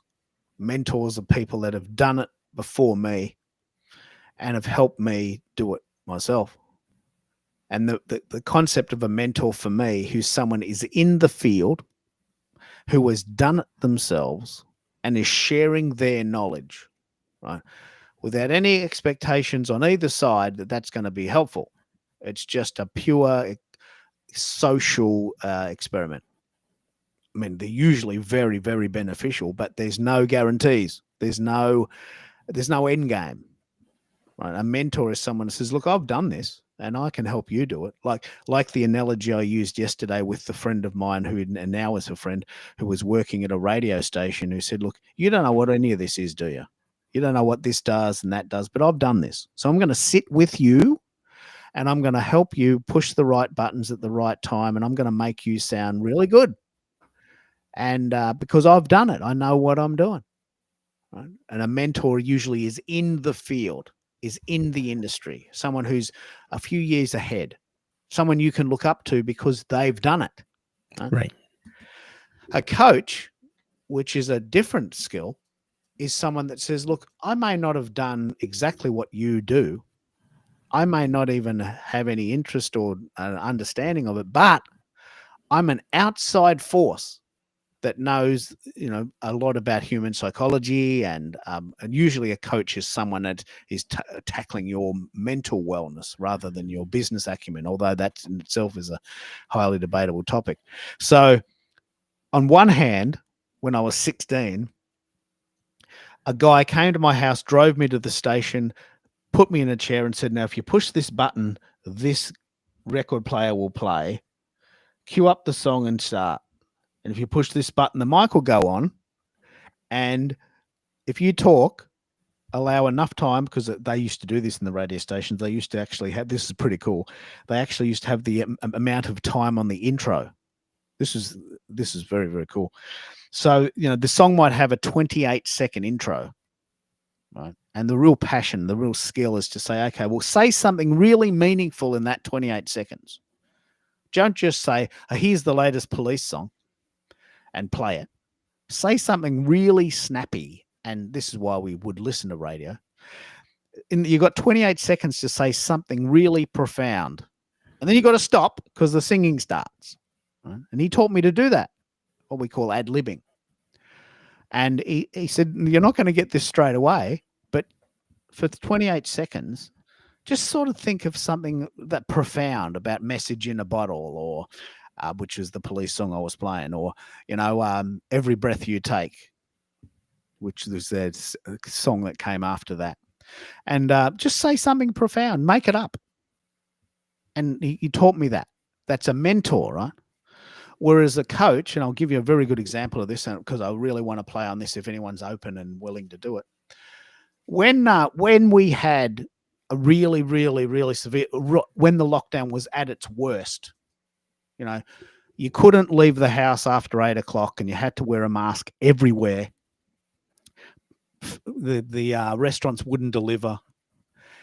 You could only leave the house for 1 hour a day to do exercise or shopping, and if the cops caught you, was $200 fine, unless you could persuade them that it was part of these two scenarios.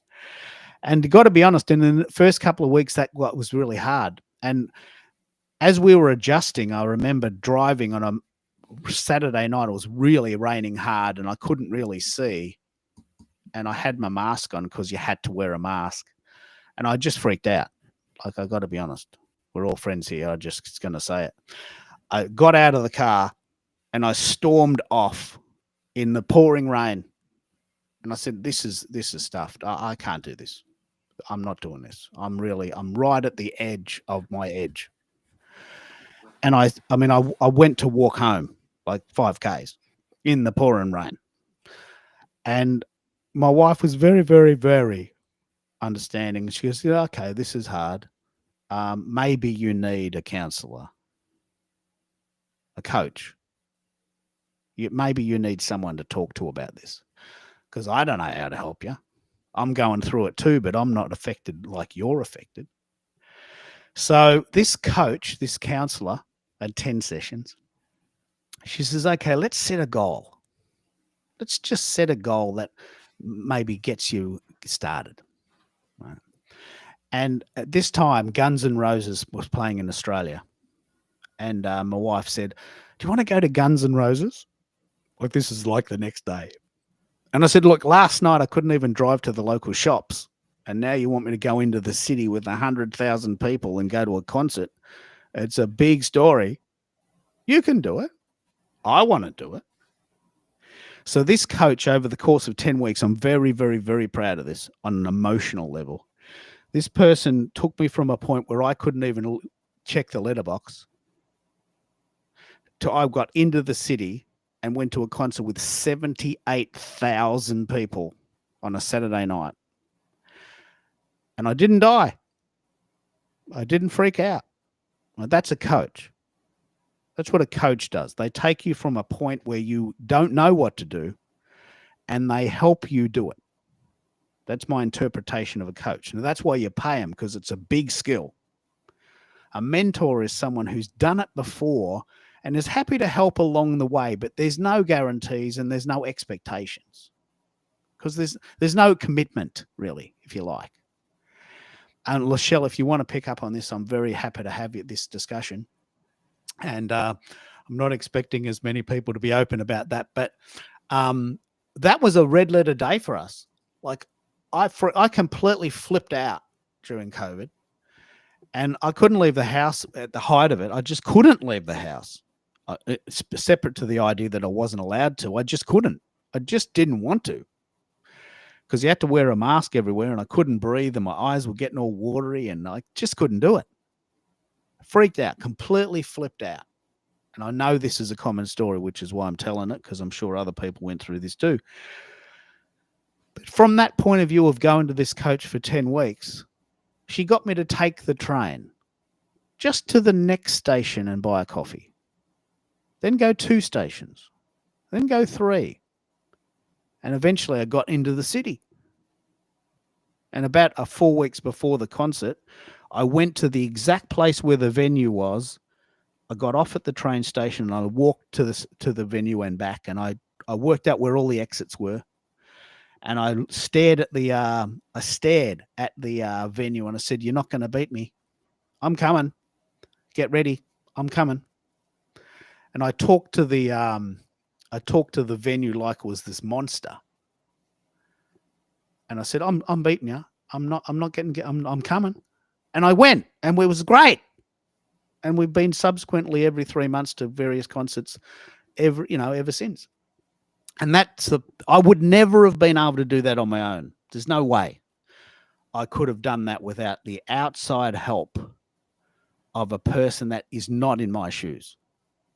Now she's never been in that position, but he had a psychology degree and 20 years of experience. So she understood the human condition. That's a coach. A mentor is someone who's been in your position, but just a bit further on. Does that actually make sense? Is that a good scenario? Have you had either of those scenarios in your life? America? Yes. So both mentors. The example that you shared of a coach, similarly, when it wasn't COVID related, but when my first marriage fell apart, I took it to heart, because I felt that I had failed the family, and I needed a coach to kind of get my bearings back on, to realize that, hey, you did nothing wrong. And that coach may have, saved me from decisions that I probably didn't want to make and shouldn't have made. And I'm glad that I got the help. But you're right. Having a coach and leaning into their expertise is important and valuable. And you have to be open to the idea of sharing your vulnerabilities in order to get through, to get the full effect of coaching. And there's a couple of things that go on here. One is what was very surprising, because most of the time, like my friends were saying, "Mate, what are you talking about? Just put the mask on and suck it up. Aren't you supposed to be a man? Like, you're not a child. Just suck it up. Put the mask on and do the work." Didn't affect them. Whereas this coach said, "Look, first things first, I want you to know there are about 1,000 other people that I personally know going through this. And you're about in the middle. Like there's people going through this that are much worse than you. And if you're ready, I'm happy for you to talk to them because you've made massive progress really fast. And I've done this a long time, and there's people that are still doing this. And they can't get to where you are already going because they just can't make the jump. And I want you to know that in comparison to people in your situation, you're in the middle. You are far ahead of about 500 people that I personally know. So don't get beaten up by your friends who think you're a sissy or a sook, because it doesn't affect them. They don't understand you. There are people that are far worse than you, and I think you could be a good mentor for them. That's a good example of a mentor. You could be a mentor for them. In fact, we even considered this person and I writing a book about this. I called it leapfrogging.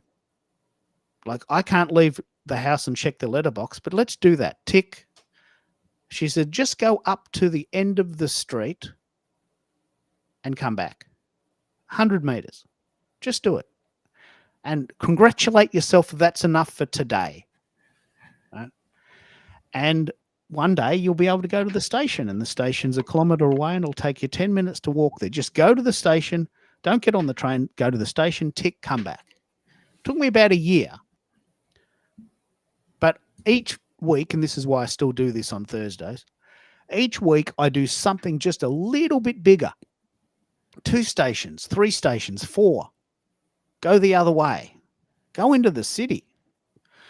Go to a concert. Like one thing that happened, I'm happy to share this, and I really want to talk to Lachelle about this. My wife is a headbanger. We're both headbangers, and we went to Iron Maiden. Iron Maiden came to Australia. And in the original format, the drummer's now retired, but in the original format. And Carol said, well, look, we can stay in the city if you want. Like it's a Friday night. You want to stay in the city?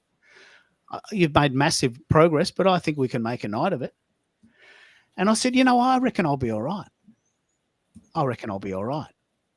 So we went to Iron Maiden, one of our favorite bands. And the concert was unbelievable. And there was 15,000 people there. And we took a photo. But it happened to coincide. Oh, I wish I had known this. It happened to coincide with one of the finals. And there was 98,000 people at a venue 100 meters away. And Carol said, are you ready? Like the footy's just finished and the concert's just finished. We have to dash off to this train station. You ready? And I said, oh, look, I think I'm going to be all right. And I flipped. I had 100,000 people coming out of this venue, all trying to get my train. I completely freaked out. And I said, I probably should have stayed in the city, eh? So from now on, and this is a true story that I'm happy to share, if we ever go into the city, we stay overnight. And that's a little, sort of a little compromise that Carol, my wife, makes for me.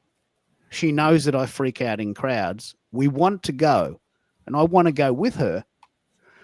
But going into the city and confronting 100,000 people competing for a train at 11 o'clock on a Friday night is just beyond me. Maybe beyond most people. And Carol seems to be all right with it. But I just completely flipped out. And it was just weird. But you got to run with your level. So what I'm really interested in, Lachelle, and you don't have to tell me any of this, but we've been talking about the difference between a mentor and a coach. And I've used the analogy that because I had agoraphobia and I've worked part of the way through it, I would be a good mentor for someone who's got agoraphobia. Mm. Whereas a coach is someone who's got vast experience in the human condition, but may not have actually experienced what you personally have gone through. And I'm interested in how you chose your coach to do your work, to get you to the next level. It's a very good question. Yeah, first it was the cost. Okay, she charged me $1,000 a session. that was like 3 hours. And, I was able to focus totally on my business. So, one of the issues that I had prior to getting a coach was not being able to focus on the one thing because I'd be trying to think about, well, my kids and my husband and, all the other responsibilities that I just couldn't do that deep work. And so that's what a coach did for me. So you think about it like athletics, right? You might have 1,000 things going on in the background, but they provide a gym or a field or whatever for you to do the work that's necessary for you to really uh, to have your abilities shine when you play the game.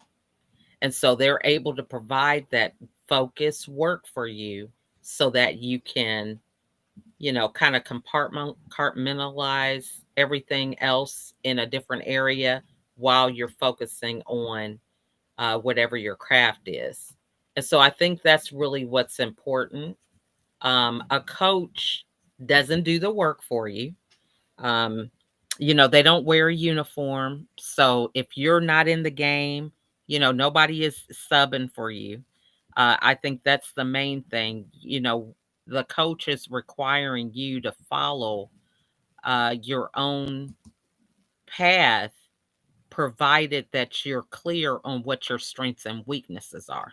So if you think about a basketball coach, they may say, hey, well, you need to probably work on that free throw, because you've been playing. And a lot of times when you're in the game, you don't really know what your stats are, so they, or even some of the habits that you have, you're holding on to the ball too tightly before you release to make a basket or something, the format and all that.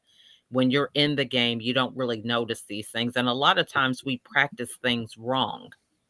And so we have to do the work to figure out how to unlearn things and learn something new. And so, a coach is invested in really helping you to determine what things you need to fix. Because at the end of the day, they're not still going to do the work for you, but right. they're invested into figuring out, okay, well, is it, it's like the book Atomic Habits, right? Have you read that book before? No. Okay, well, that book is by James Clear, and he talked about this cycling team. Wow. Yeah. They hadn't won in a long time, and the coach got them pillows. He had doctors come in and teach them how to wash their hands so that they wouldn't get sick. He had their tires, were set up optimally. So it was really helping them to see the full picture around, their whole agenda in order to win. And, they were able to win, but they got new mattresses, right? So that they can sleep better. So the point is, that coach was invested in that team. They were doing things that the teammates probably didn't even think about, but all of it mattered in the end in terms of them performing at their optimal level, right? So to me, that's the difference. A mentor is just sharing their life experience and doing it when it's convenient for them. When they want to, they're not getting paid for it. So, it's not anything consistent. But if you want to do the consistent work, then you would get a coach who would be invested in that journey with you. That's a very good point. The mentor has no skin in the game. They are helping you, which is, and they're doing that out of the generosity of their heart, but there's no commitment to the end result. Whereas a coach is, well, my results are your results. If you don't get a result, I feel bad. I'm here to help you move the needle. I'm not just here to give you advice. The goal is to end up somewhere else. Otherwise, why? You don't need a coach just to stay the same. You want a result, and a coach is very results driven, whereas a mentor is probably more knowledge based. I've done it, and this is how I've done it. This might work for you, but I don't mind either way. And I'm only helping you, when I've got free time. Whereas a coach does this for a living. This is their job, and I'm guessing this coach really made you move the needle. Yeah. Yeah, I mean, I was able to. It's so funny because my husband was like, "What? You're paying what?" I got a part-time job. I was a waitress in order to pay for my coaching because she didn't take payment arrangements, and I had to do it for myself because I didn't want to feel like I'm taking away from the kids or, anything like that. So I was a waitress because I can get cash. And I did that job with one of my daughters. She was a busser because she wasn't even old enough to be a waitress or anything. So she bussed tables and I waited tables. So we worked that job together and I got the money and I haven't looked back since. It's pretty amazing. Does that make sense, Americo? Well, I'm going to throw to Bez in a minute, but does that make sense that we've differentiated the mentor and the coach? Absolutely. Yeah. Great. Three different perspectives, but I think they all point to the same outcome for each mentor and coach. Yeah. And Bez, we've been chatting about the difference between a mentor and a coach.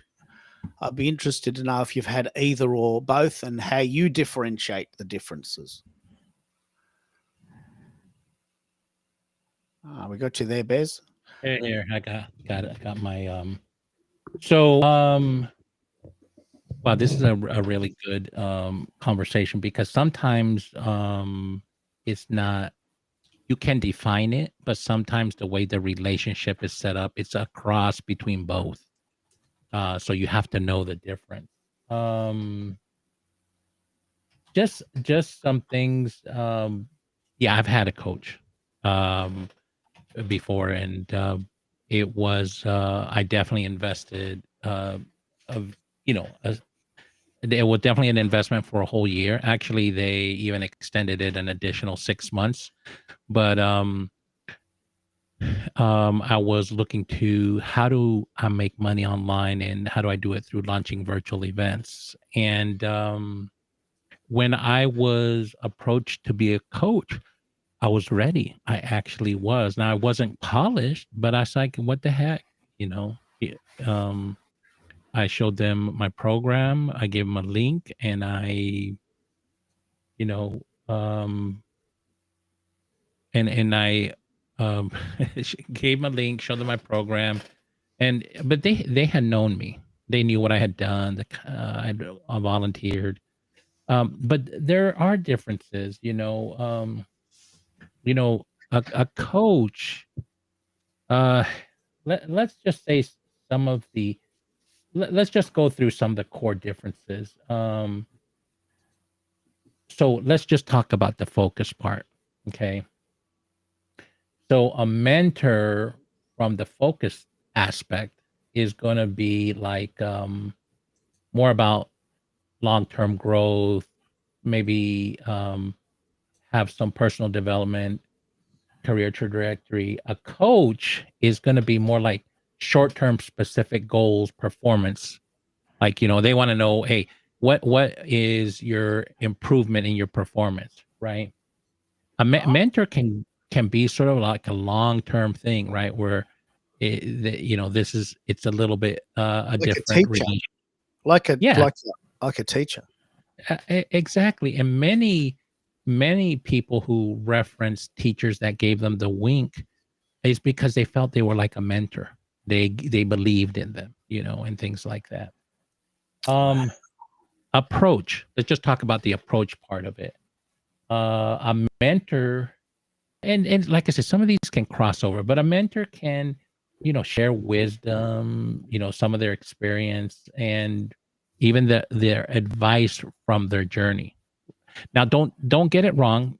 coaches use these personal stories too. But when you're getting coached, usually there's some type of questioning, right? Like some type of structure to the questioning. And really good coaching helps you uncover your own solution, right? Like they ask you the right question and they're like, and before you know it, you're solving the problem, right? A true coach, that's what they do. That's why I will tell you that sometimes the way someone says, "Hey, I'm coaching you," is really a cross between mentor and coaching, right? Because people are sharing their stories, their journey, and then they might switch and say, "Hey, let's talk about," they start to question you, and then you come up with a solution just because they're guiding you on a discovery path, right? Let's talk about the expertise side of this. Okay. A mentor usually has like they're an industry insider, or it could be a senior pro in your field, right? A senior professional. They're they've got the inside information. A coach not necessarily needs domain expertise, but more focuses on the process, your mindset and accountability, right? So see why sometimes people say, and believe me, I cross both paths, right? When I say I'm coaching, I got my coaching program, but part of it is a mentorship program, because I'll cross over because I got in this industry knowledge. I'm an insider, right? When it comes That's to a very good example. Yes, you yeah, are right. you are in the loop, aren't you? Yeah, I'm a headhunter, and I also have insights on careers, right? Because not only have I have 30 years experience of it, but I've watched it as a recruiter, third party, as an HR, as a leader in HR or talent acquisition. I got the goods, right? But so it makes my coaching a little bit unique and it has a perspective, right? So, but I don't need to have domain expertise, because a true coach is especially in sports, man, they're just focusing, hey, just focus on the process, get your mindset straight, and they hold each other accountable as a team, right? So a coach just needs to manage that, right? And I'll end here, and I'll just say one last thing here, because I could go on and on, but let's say from a relationship standpoint, a mentor is that relationship is often informal, right? Voluntary, and can be ongoing, right? Sort of like the teacher, sort of like a trusted friend, or someone you feel has perspective, right? Insider knowledge, right? It can be very informal, but a coach, that's typically formal a formal relationship, right? It's structured, it's time bound. Lachelle said, "Hey, I paid X. I went through a session. It was 3 hours, right? And did X, Y, and Z for me." Okay, that's coach. That's a coach, Yeah. right? Now they might. I don't know what went inside there, but there could be some crossovers. I just see so much crossover, and there's a famous quote by Tom Landry. If you like football, he said, and I'll just quote him here. I quote this all the time, and what's the quote? Hang on, quote.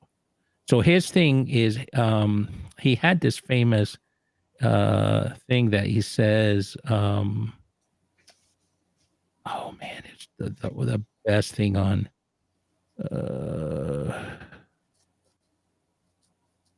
well, he was here a second.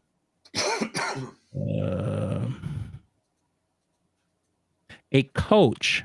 This is Tom Landry's def. He had a lot of great wisdom. This guy, and if you ever follow him or look into his life, he said, a coach is someone who tells you what you don't want to hear, who has you see what you don't want to see, so you can be who you have always known you could be. And if you listen to that, you know, so you can be who you have always known you could be.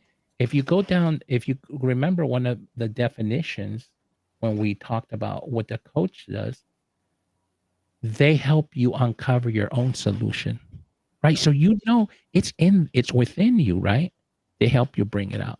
I'll just land my plane there because I love this topic. I could keep going on and on and on. It's a very good topic. I mean, it's an extremely good topic because some people that call themselves coaches just basically like telling you what to do. And one of the fundamental things of a coach and a mentor is I'm an assistant. You are in charge. Right? And we've all heard this phrase, mansplaining. Listen to me, girlie. I know what's going on. You just have to follow this set of instructions and you will be successful. I don't care what you think. I know. Right? We all know people like this. You know, I know where we're going and just follow me. Right? That's not a coach. Right? That's a bully.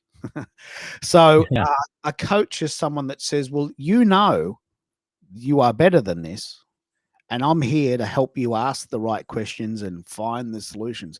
This friend of mine, who's now a friend, she said, look, I know you'll get to Guns N' Roses. And I know that at the moment it sounds like it's impossible, but you will do it. And I'm going to help you do it. We know we've got a goal. Or you probably didn't hear that part, Bez, but we're talking about the difference between a coach and a mentor during COVID. Mm-hmm. So the goal was to get to Guns N' Roses. Did you hear that story or should I repeat it? I did not. I came in at the very end before Lachelle was talking about. I'm sorry, I'm a little late.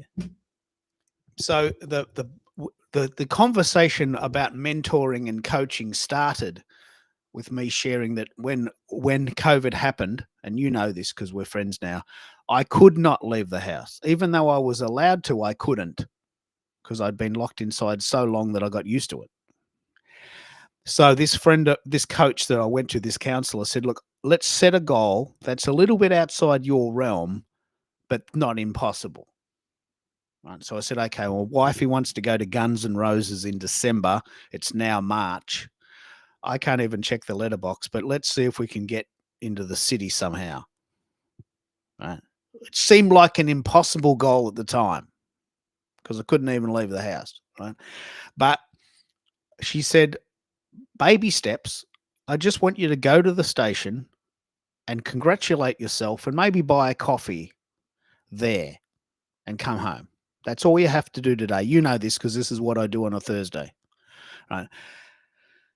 Then I want you to go one station down, buy a coffee, take a photo, send me the cup of coffee, picture of the coffee, picture of the station, and we'll do this together. You will get to the city one day. I know it feels like a long way away, but you will do it. And I did do it. And we went to Guns N' Roses and it was amazing. 78,000 people there. And that's not bad given I couldn't even check the letterbox. So for me, a coach is someone that doesn't have to have done it themselves, but has an understanding of the human condition and knows that he or she is a support. That she's not doing it. You're doing it. She's just holding your hand while you do it. Whereas a mentor is someone who's done it before. So as in this example, this person said, look, I don't want you to beat yourself up because I've done this for about 2 years now and there's a lot of people behind you. Not everyone's taken my advice and they're still stuck inside. So if you're up for it, I wouldn't mind you talking to them. You could be a mentor for them because you've done it, right? You've got specific knowledge of a specific topic. And the reason why this was important is that most of my mates were saying, "You're just a fucking sissy, Keith. Just put the mask on and go. How hard can it be? This actually happened. Just shut up. Just do it. What are you talking about? This actually happened to me." And so she was saying, "Look, don't worry. This is going to happen." All the, the macho men trying to pretend that they're not scared too. Everyone's scared, Keith. But some people just show it differently. And so I could be a mentor for the people that can't leave the house, because I have left the house. But I couldn't be a coach because I haven't got the training. Right? I wouldn't be a coach because I wouldn't charge for that. And it was just such a fascinating discussion. And in a business context, it's very, very good. So, Americo, you've got to run off. Tell us what you're doing. Are we chatting tomorrow, or I think you've got a show on tomorrow? What shows have you got coming up? No, actually, this week I put the shows on hiatus, and we're focusing on repurposing. We're getting ready for your 30-30 initiative next month. Yeah, such a good idea. But you do have to go. You've been called away to bigger plans. I've been called away. Family needs me. Yeah. Okay. Well, you go and do your thing. We've been chatting for 2 hours. We went for 5 hours yesterday, and just amazing. So you go and do your thing. I'll play a little sound, and you can sort of silently slide out of the feed, and we'll continue on. See if we can break our own record. All right, folks. Have a good night, everyone. Good night.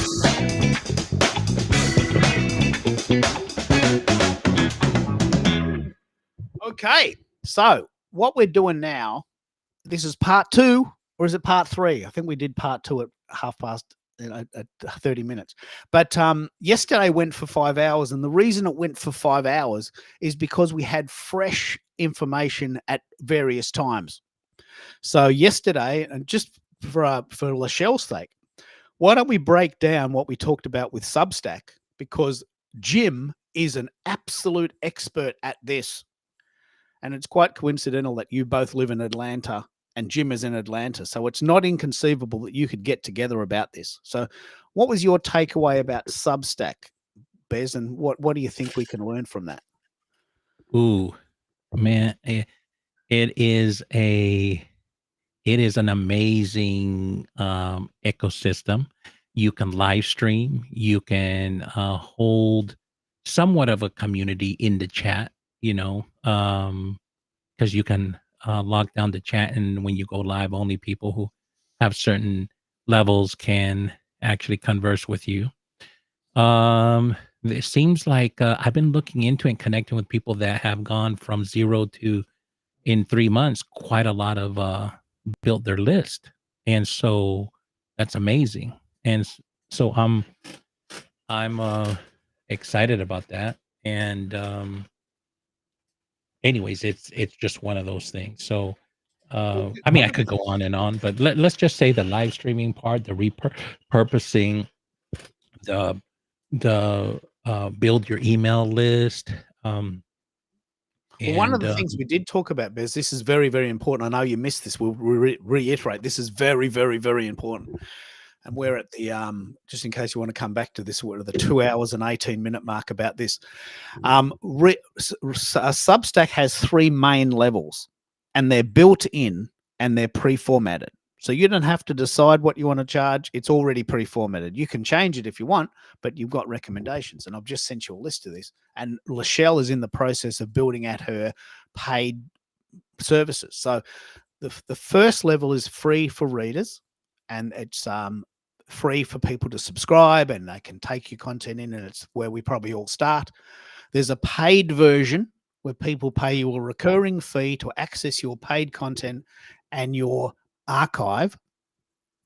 And they've got now a founding member idea where people who just begin can get a bit of cash flow for founding members who get much more than just the paid members who came later. Now, Lachelle, do you want to pick up on how that's going to work for you? Because this is pretty fascinating, isn't it? Yeah, I love it because I'm a lot of different places, Pinterest, YouTube, Facebook, Instagram, SoundCloud. I'm a lot of places, Spotify.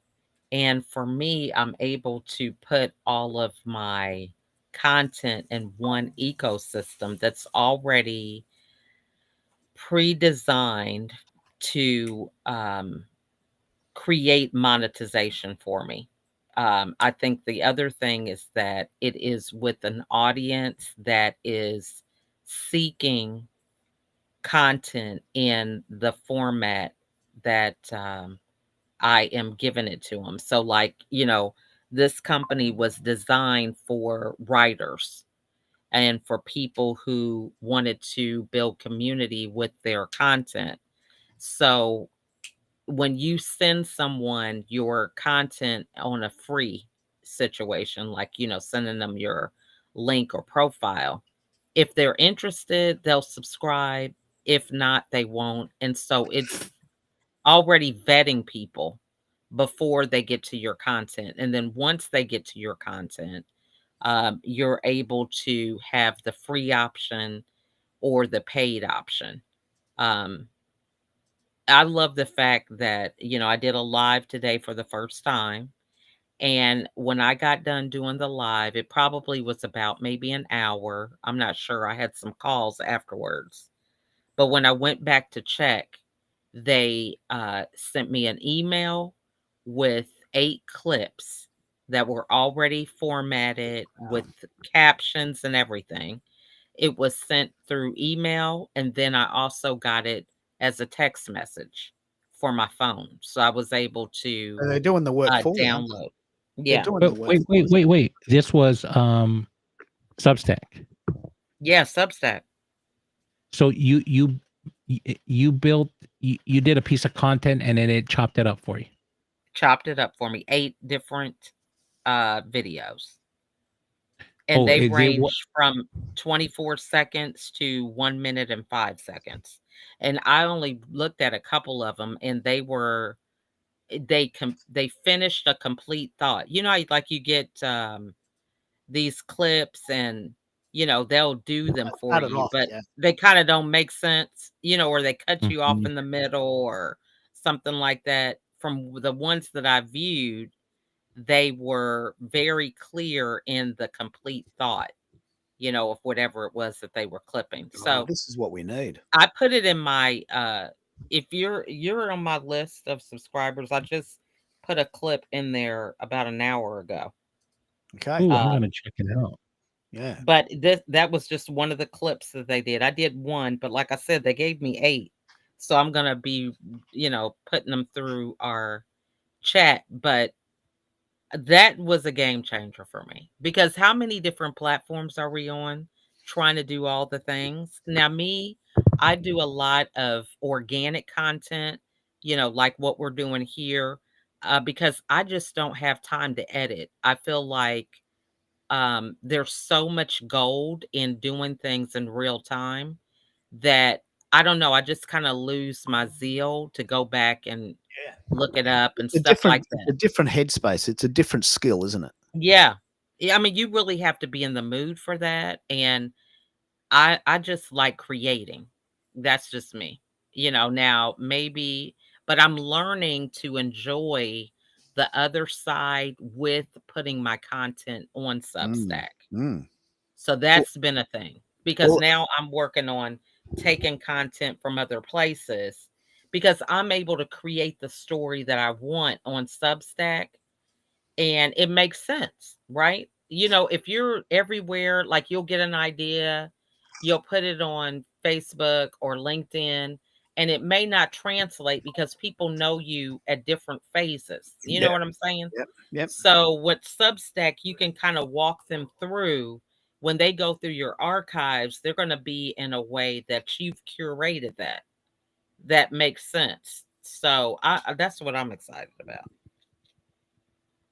The thing that's very cool about Substack is that it's very modular.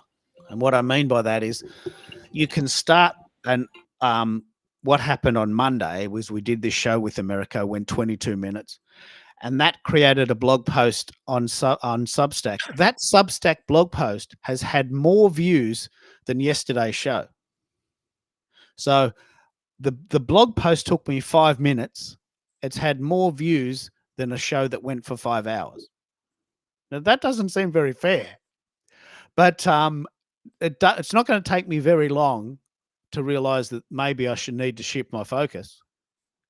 If I'm doing 5-hour shows and enjoying them, but all the gold's in the middle, maybe I should be finding a way to get some of that gold out and putting it on Substack and getting each individual posts. We did a whole post on school.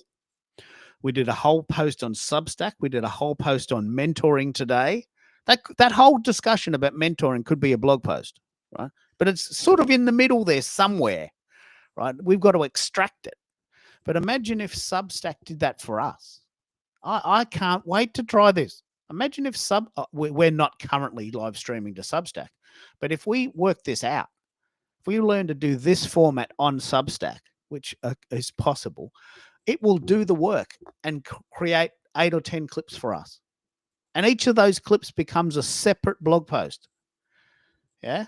I mean, it's such a no-brainer. I've just got to do it. I haven't worked out how to do it yet, but I mentioned, Bez, that I was interviewed last week in the UK, and that interview went half an hour, and that from that one interview I created 10 pieces of content. And this is what Repurpose the 3030 is about. We're sharing what content we can create. That interview was good. Me being interviewed in the UK, it went on Spotify, and it's there. But most people just stop there with one.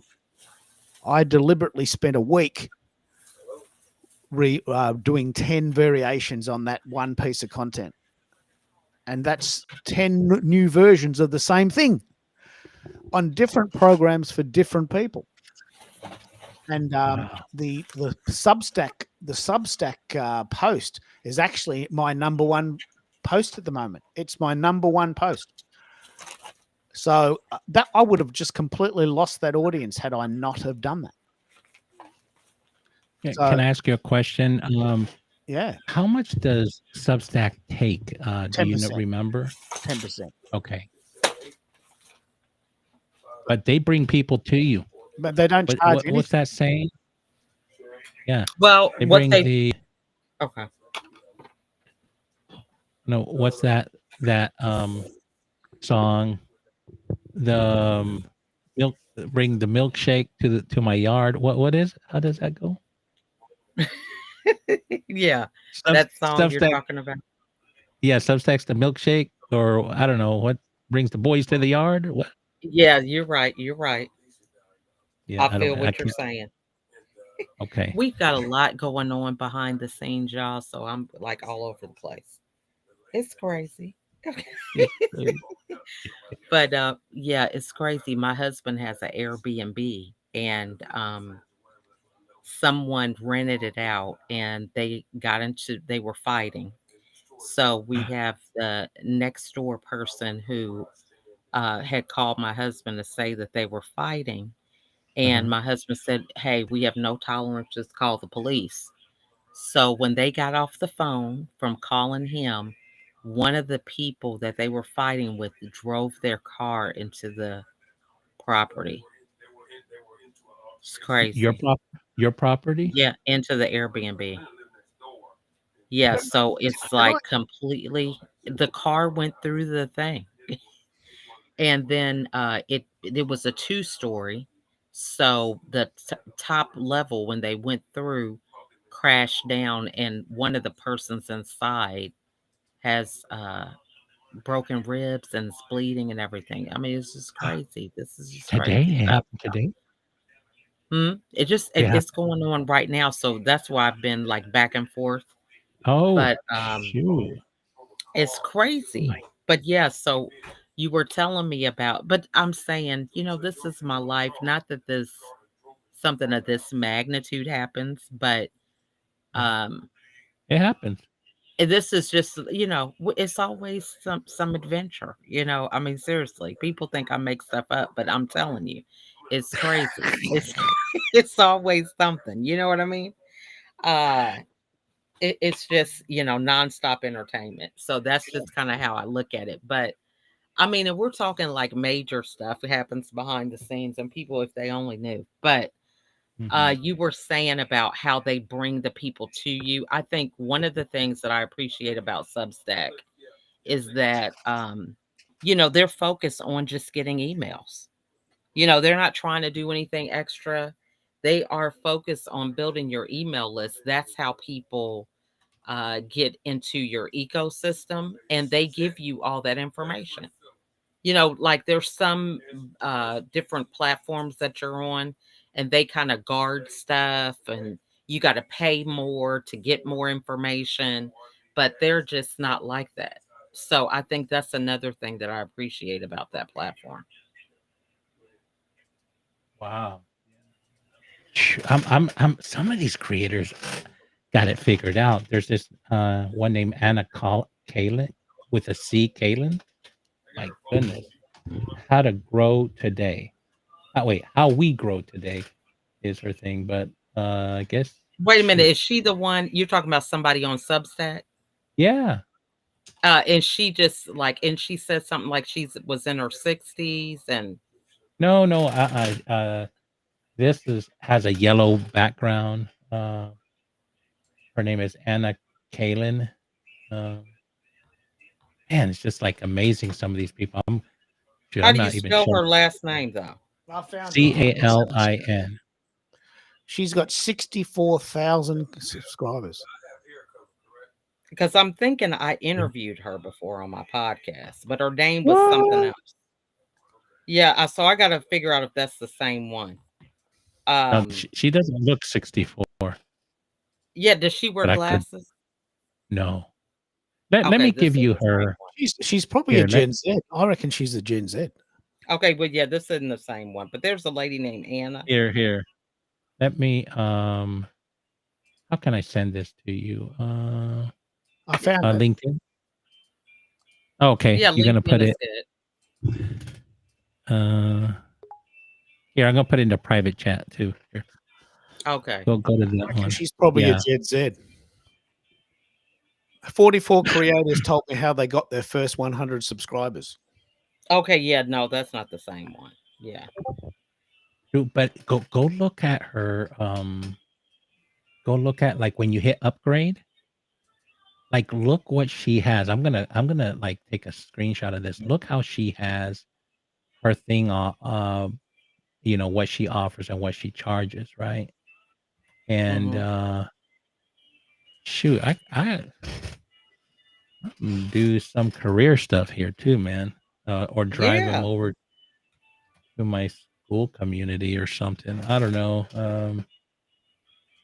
Because you can actually, you can put case studies behind your paywall. You could do like trainings, how to slam dunk an interview. I don't know. I'm just using an example. Right. And they could get time with you, but it's the people that are behind your paywall that can have that ability to do that. Well, she's got three. She's got 4 membership models: the free model, the founding growth member model, which is $755 a year, Australian. I must be converting it to my money. $497 USD. Yeah. A monthly model, which is 150 Australian dollars, and which is probably $97. And then the annual fee, which is 305, which I'm guessing might be 197. Yep. It's automatically converted to Australian dollars. So she's got 4, and I've just sent you this. She's got 4 models, and here's tells you what you get. I can't see how school's better than this, based on yesterday's conversation. I can't see school doing anything more than this. Well, they're releasing tiers, so they'll be able to do this, like where you can tell, hey, this is what you get in this tier, that tier. Right now, they don't have that. They sort of do, but you have to. How I did a workaround. You have to call it a course, and then so you just got to tag people and put them in that course and do everything, but it's not the same Yeah. because let's say you want a course you're doing, or see, like some people can say, okay, the course is this one Zoom call a week, whatever, or one video call here on school a week, and that could be it. But this has there's different. There's a little bit different. I still am figuring this out on Substack. So, but you don't have to pay anything. So look, if you're starting, why not start here, Mm-hmm. right? So you give 10% up. That's the cost of doing business. Yeah. Maybe you charge 10% more. Yeah, they're doing all the work. You're Right. just taking the money. It's a Right. great deal because school. We've been chatting about a site called School, Lachelle, which is Mm-hmm. Yeah, I've heard of SK. that. Yeah. I'm in Well, some people's things, I think, but I'm not. I don't know. I but just it's never really went on it or anything. well, it's a variation, and it's $99 a month and 2.5%, or $9 a month and 10%. So for Mm, the $9 product, you're paying your 10% and you're paying $9. Right? And I don't know if they mhm, offer anything more.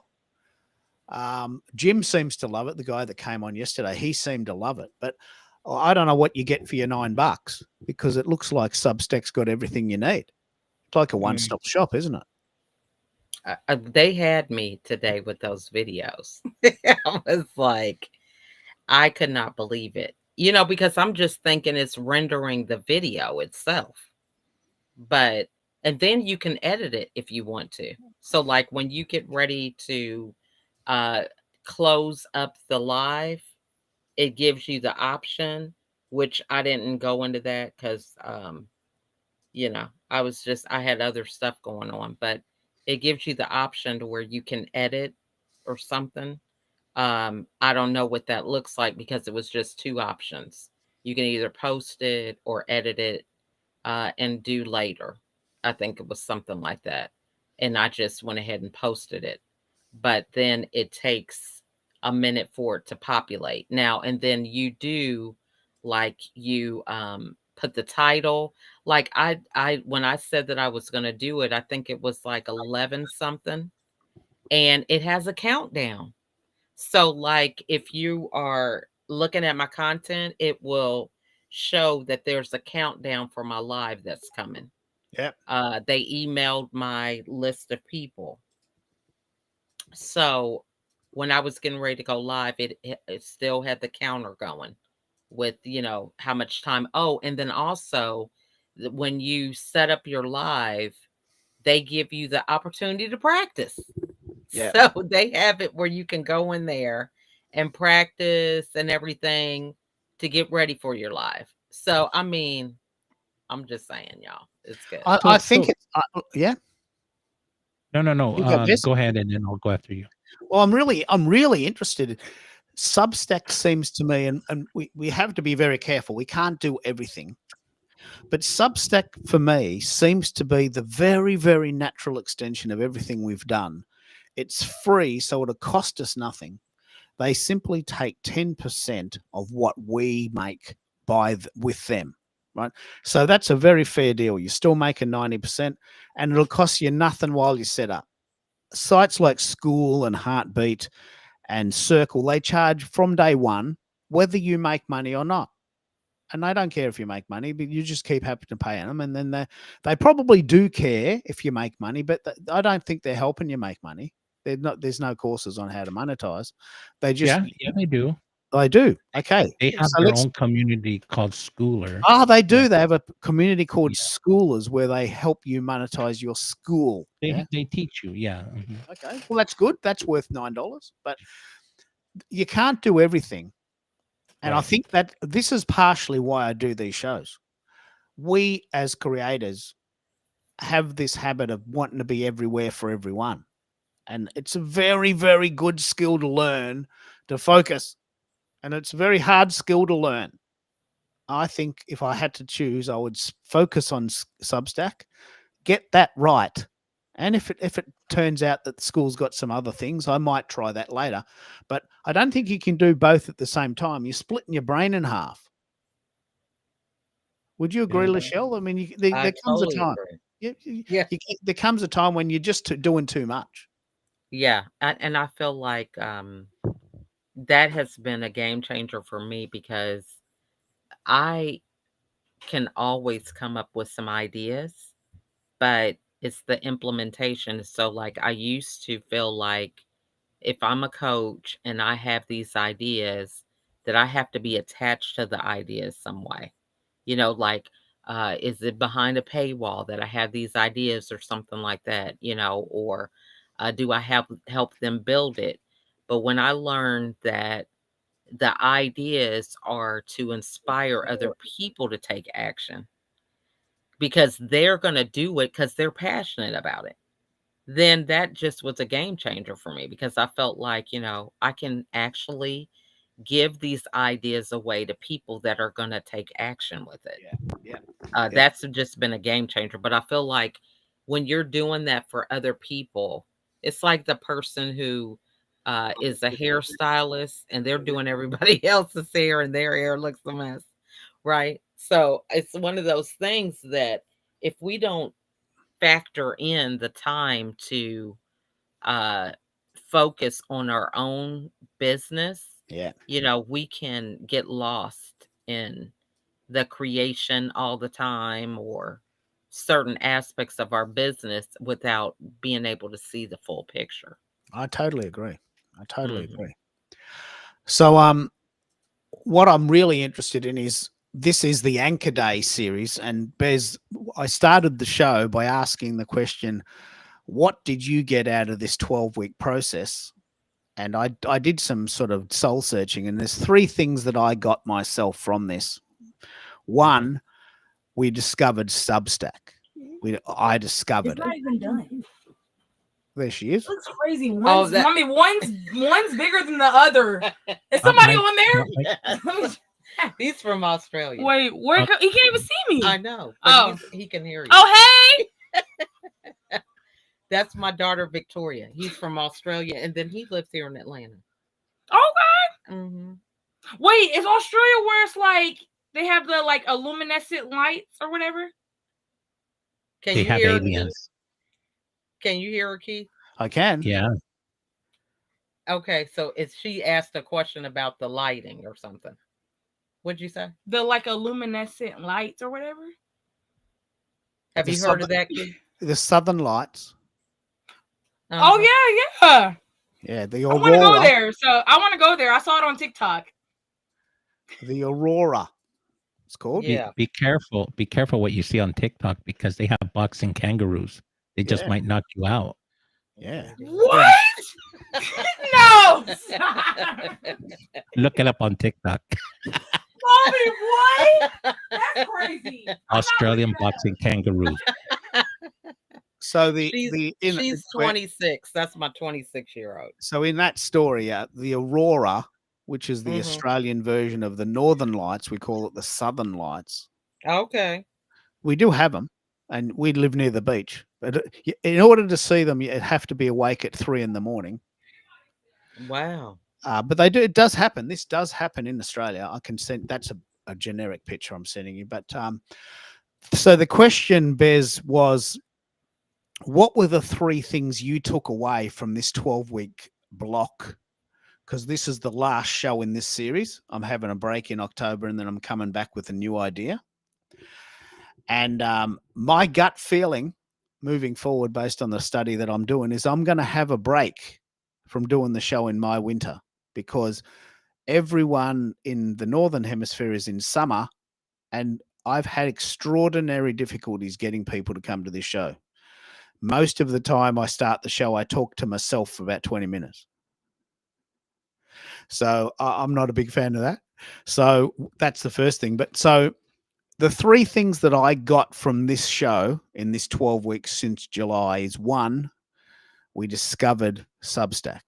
We discovered that it was a thing. I'd heard of it, but I wasn't really into it.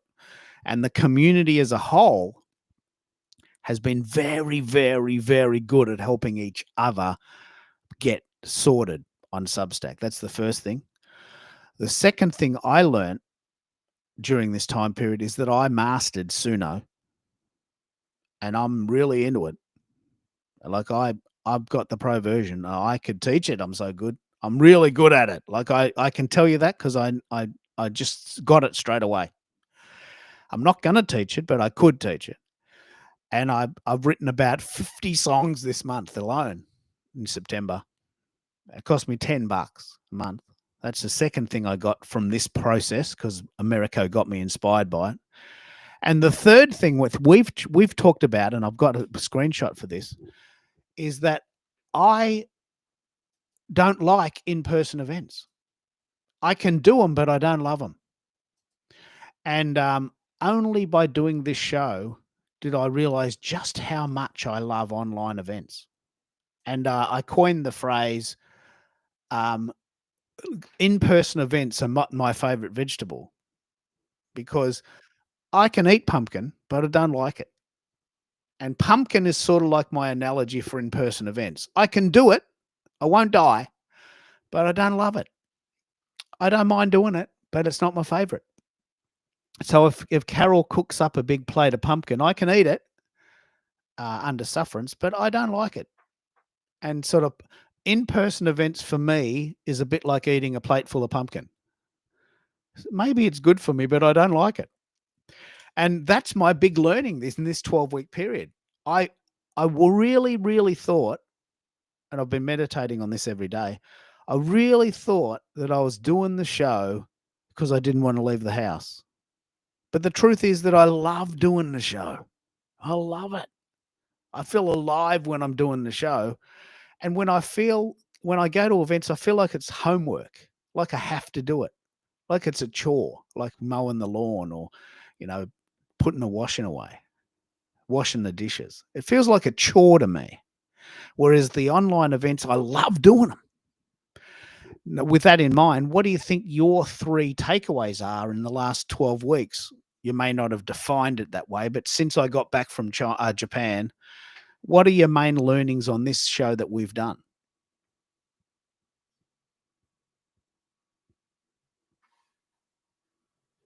Here we go. I found the unmute. One of them was we talked a lot, and I'll get to the more meaningful part, but we did some audio equipment testing, right? And yeah. I watched you guys do that, and you showed us a little bit about the difference between inexpensive and quality. So like there's the ranges, the lows, the highs, and that was fascinating. One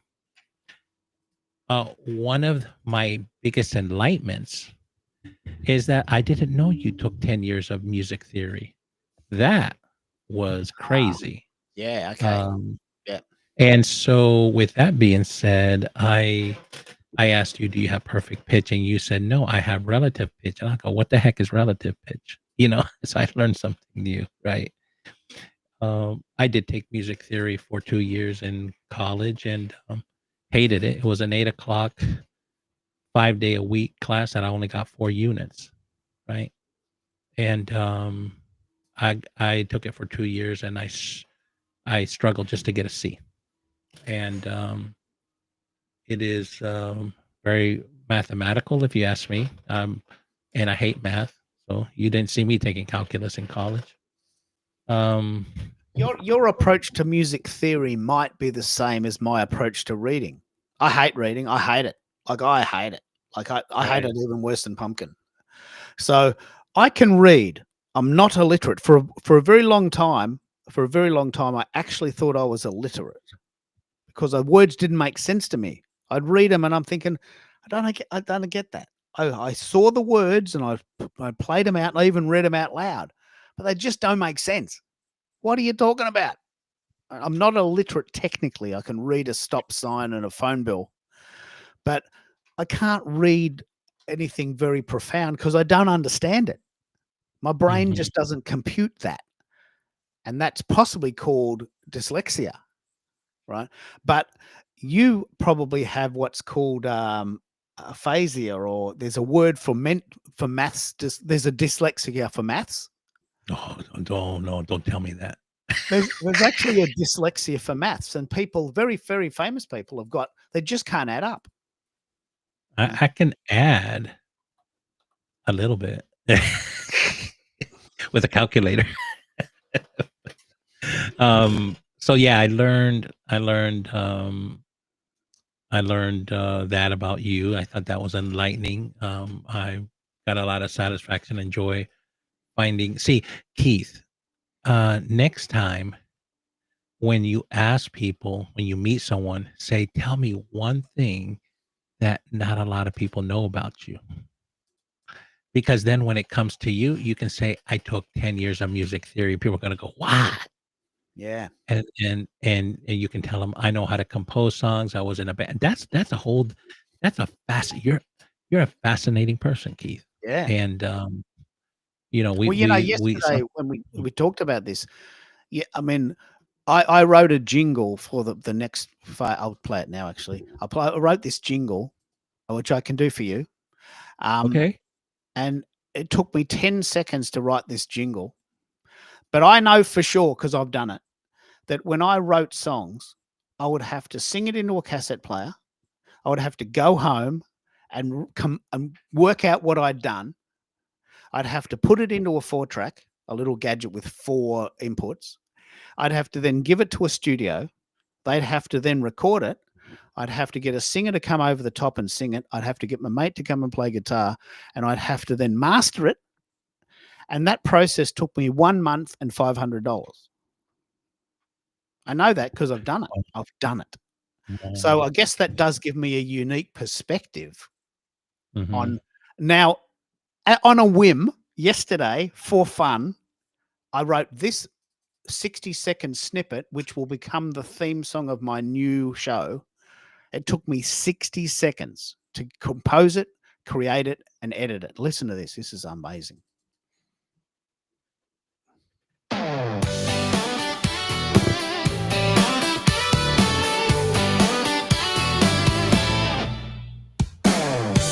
You're listening to Repurpose 3030 with Keith Keller in Melbourne, Australia.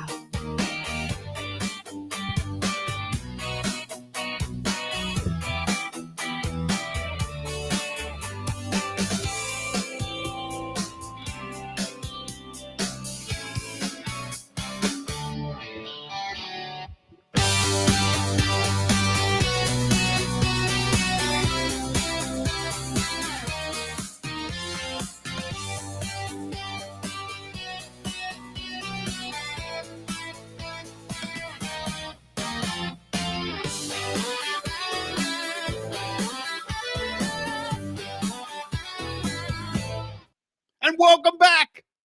So that took me 60 seconds to do with Suno. Now, I'm pretty proud of that, but I didn't do it. Suno did it, right? If I had done that in real life, that would have cost me $500 and a month of my time. And I know that because I've done it.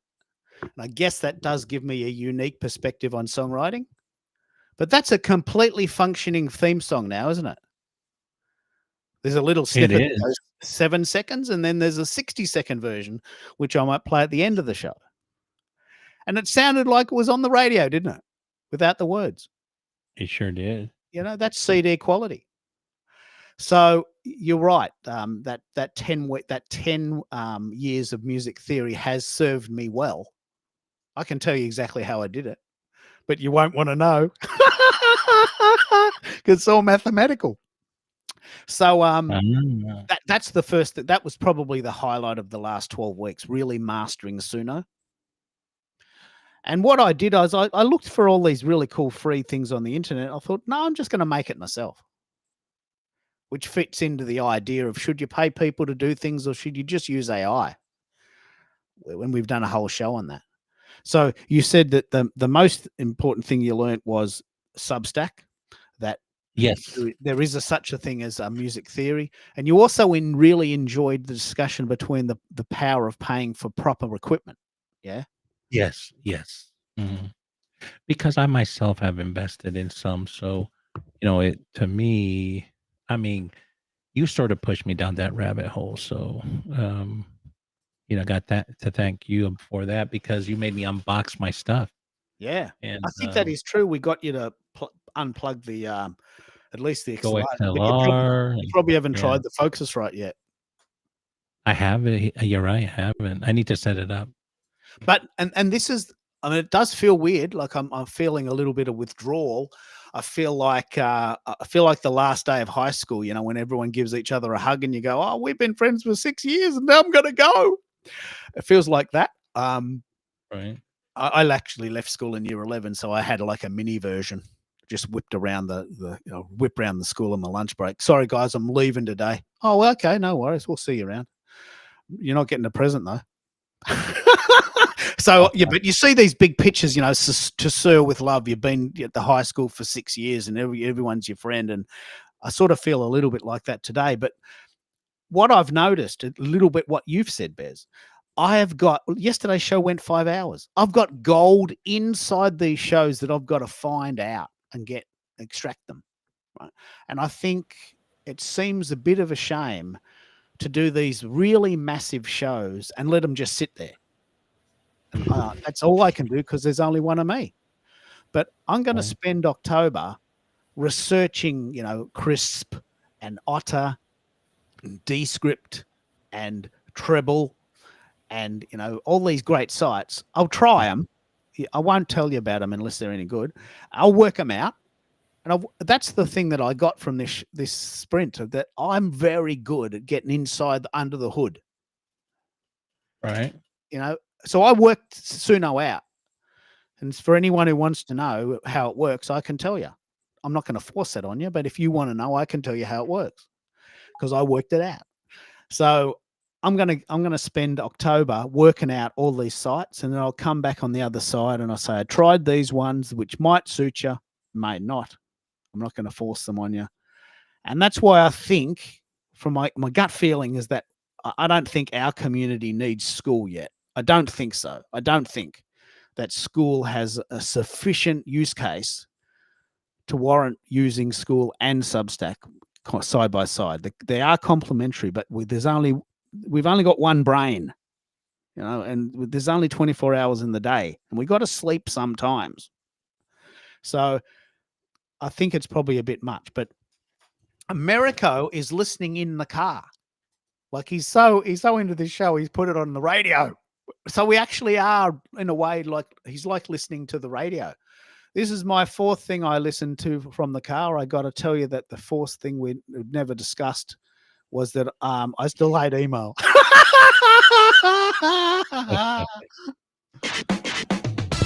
Okay. So that is one thing we discussed very heavily over this course of 12 weeks, this idea of is email working. I don't know if I've mentioned it, but I've had more views on a post that took me 10 minutes on Monday afternoon than a 5-hour show I did yesterday on Restream. Now that doesn't seem very fair to me, but you just got to go where your audience is. I could talk all day and get 100 listeners, or I could do 10 Substack posts. Same amount of time, just better effectiveness, isn't it? So Right. I'm gonna really push hard on this. I'm really, really interested. If we've got some people on the call, we've got maybe last call for this. We are indeed wrapping up, and I feel like I should go into a bit of a To Sir with Love vibe. From someone who took me from crayons to perfume. That's the only line I know from that song. So, you've just seen To Sir with Love, Sydney Poitier. All the girls are coming around going, oh, you helped me. I was just a girl. Now I'm a woman. And you helped me blossom. That's what teachers do. That's what mentors do. That's what coaches do.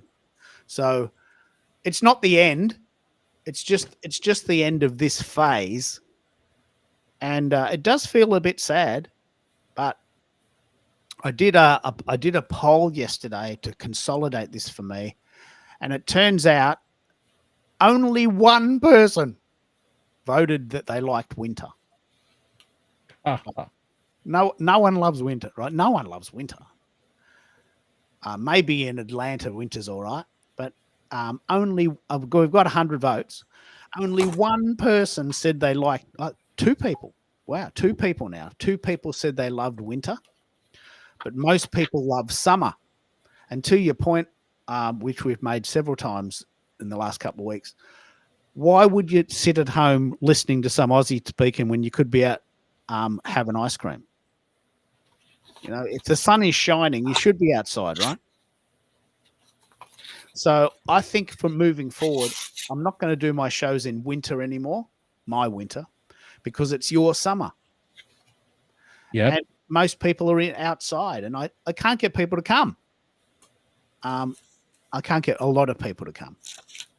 So that's okay. I don't mind. I'll just do other things. I'm probably going to have winters off and go into a sort of hibernation mode and maybe regroup and learn things. And wifey and I are actually seriously thinking about traveling more in Australia in our winter time, because it gets very, very, very, very cold in Melbourne and it's miserable. And, you know, you go up the coast and it's 20 degrees. I don't know what that is in Fahrenheit, 70 maybe. It's lovely. It's pleasant. You can go surfing. There's dolphins playing, but it's warm as opposed to being very, very cold here. So next winter, I probably will have a break. Can you fill us in, Bez, on how your show is going? We've chatted many times about this. Are you closer to getting that off the ground?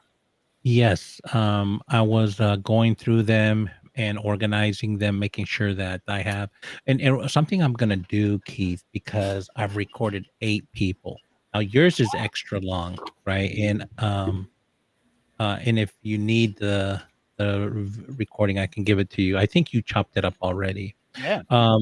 But what I'm gonna do is I'm going to do my own personal recording, right? Because so mine will be part interview, part me as a thought leader, right?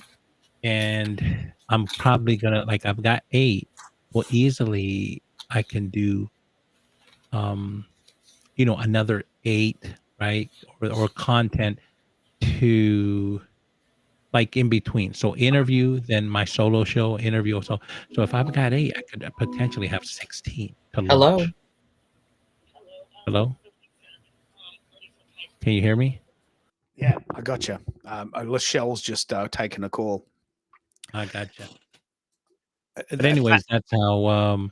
So I have been looking at, because I need to launch, and might not be perfect, but I'm gonna go ahead and start. Start.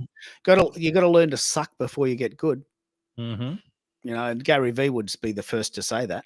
So that's very, very cool. And if you do want to send them back to me, I couldn't find the file, but if you want to send Okay, them back, I'll send them back to you. I think you sent them to me all cut up anyways. yeah. So I'll look for them. I couldn't find them. But it's October already. We've created massive. We must have about 100 hours of content to go through.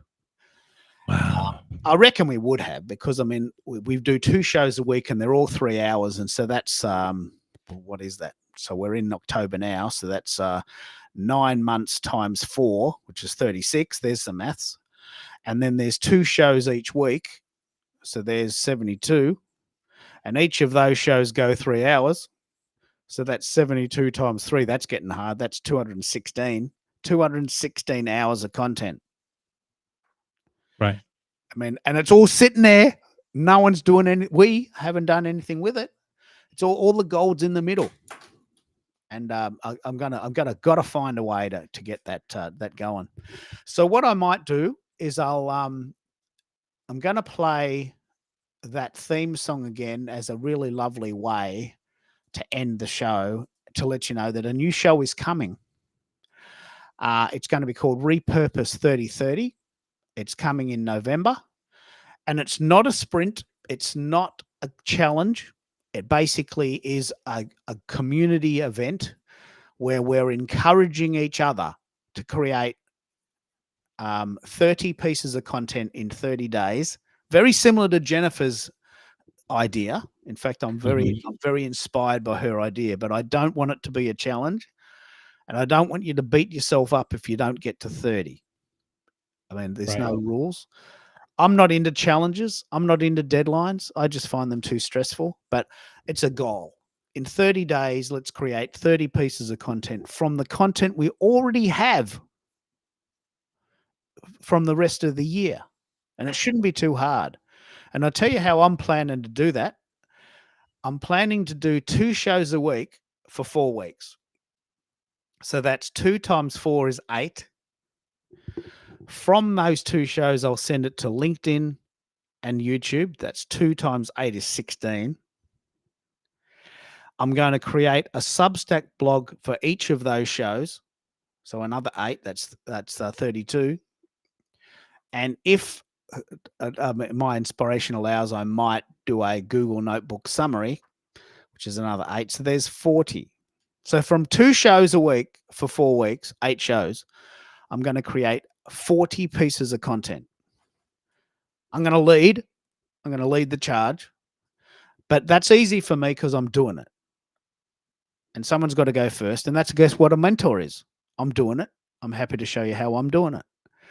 But I don't want people to beat themselves up if they can't do it, because life gets in the way. Things happen. It's not important. It's not that important. We got to live our life and do our thing. So I'm going to play this theme song again to let you know that a new show is coming starting in November. And this has been Anchor Day. And thank you so much for all your help and inspiration throughout. I'm going to go and get some lunch and have a rest and just honor the fact that we've created a bit of a miracle here. And so I'll see you on the other side.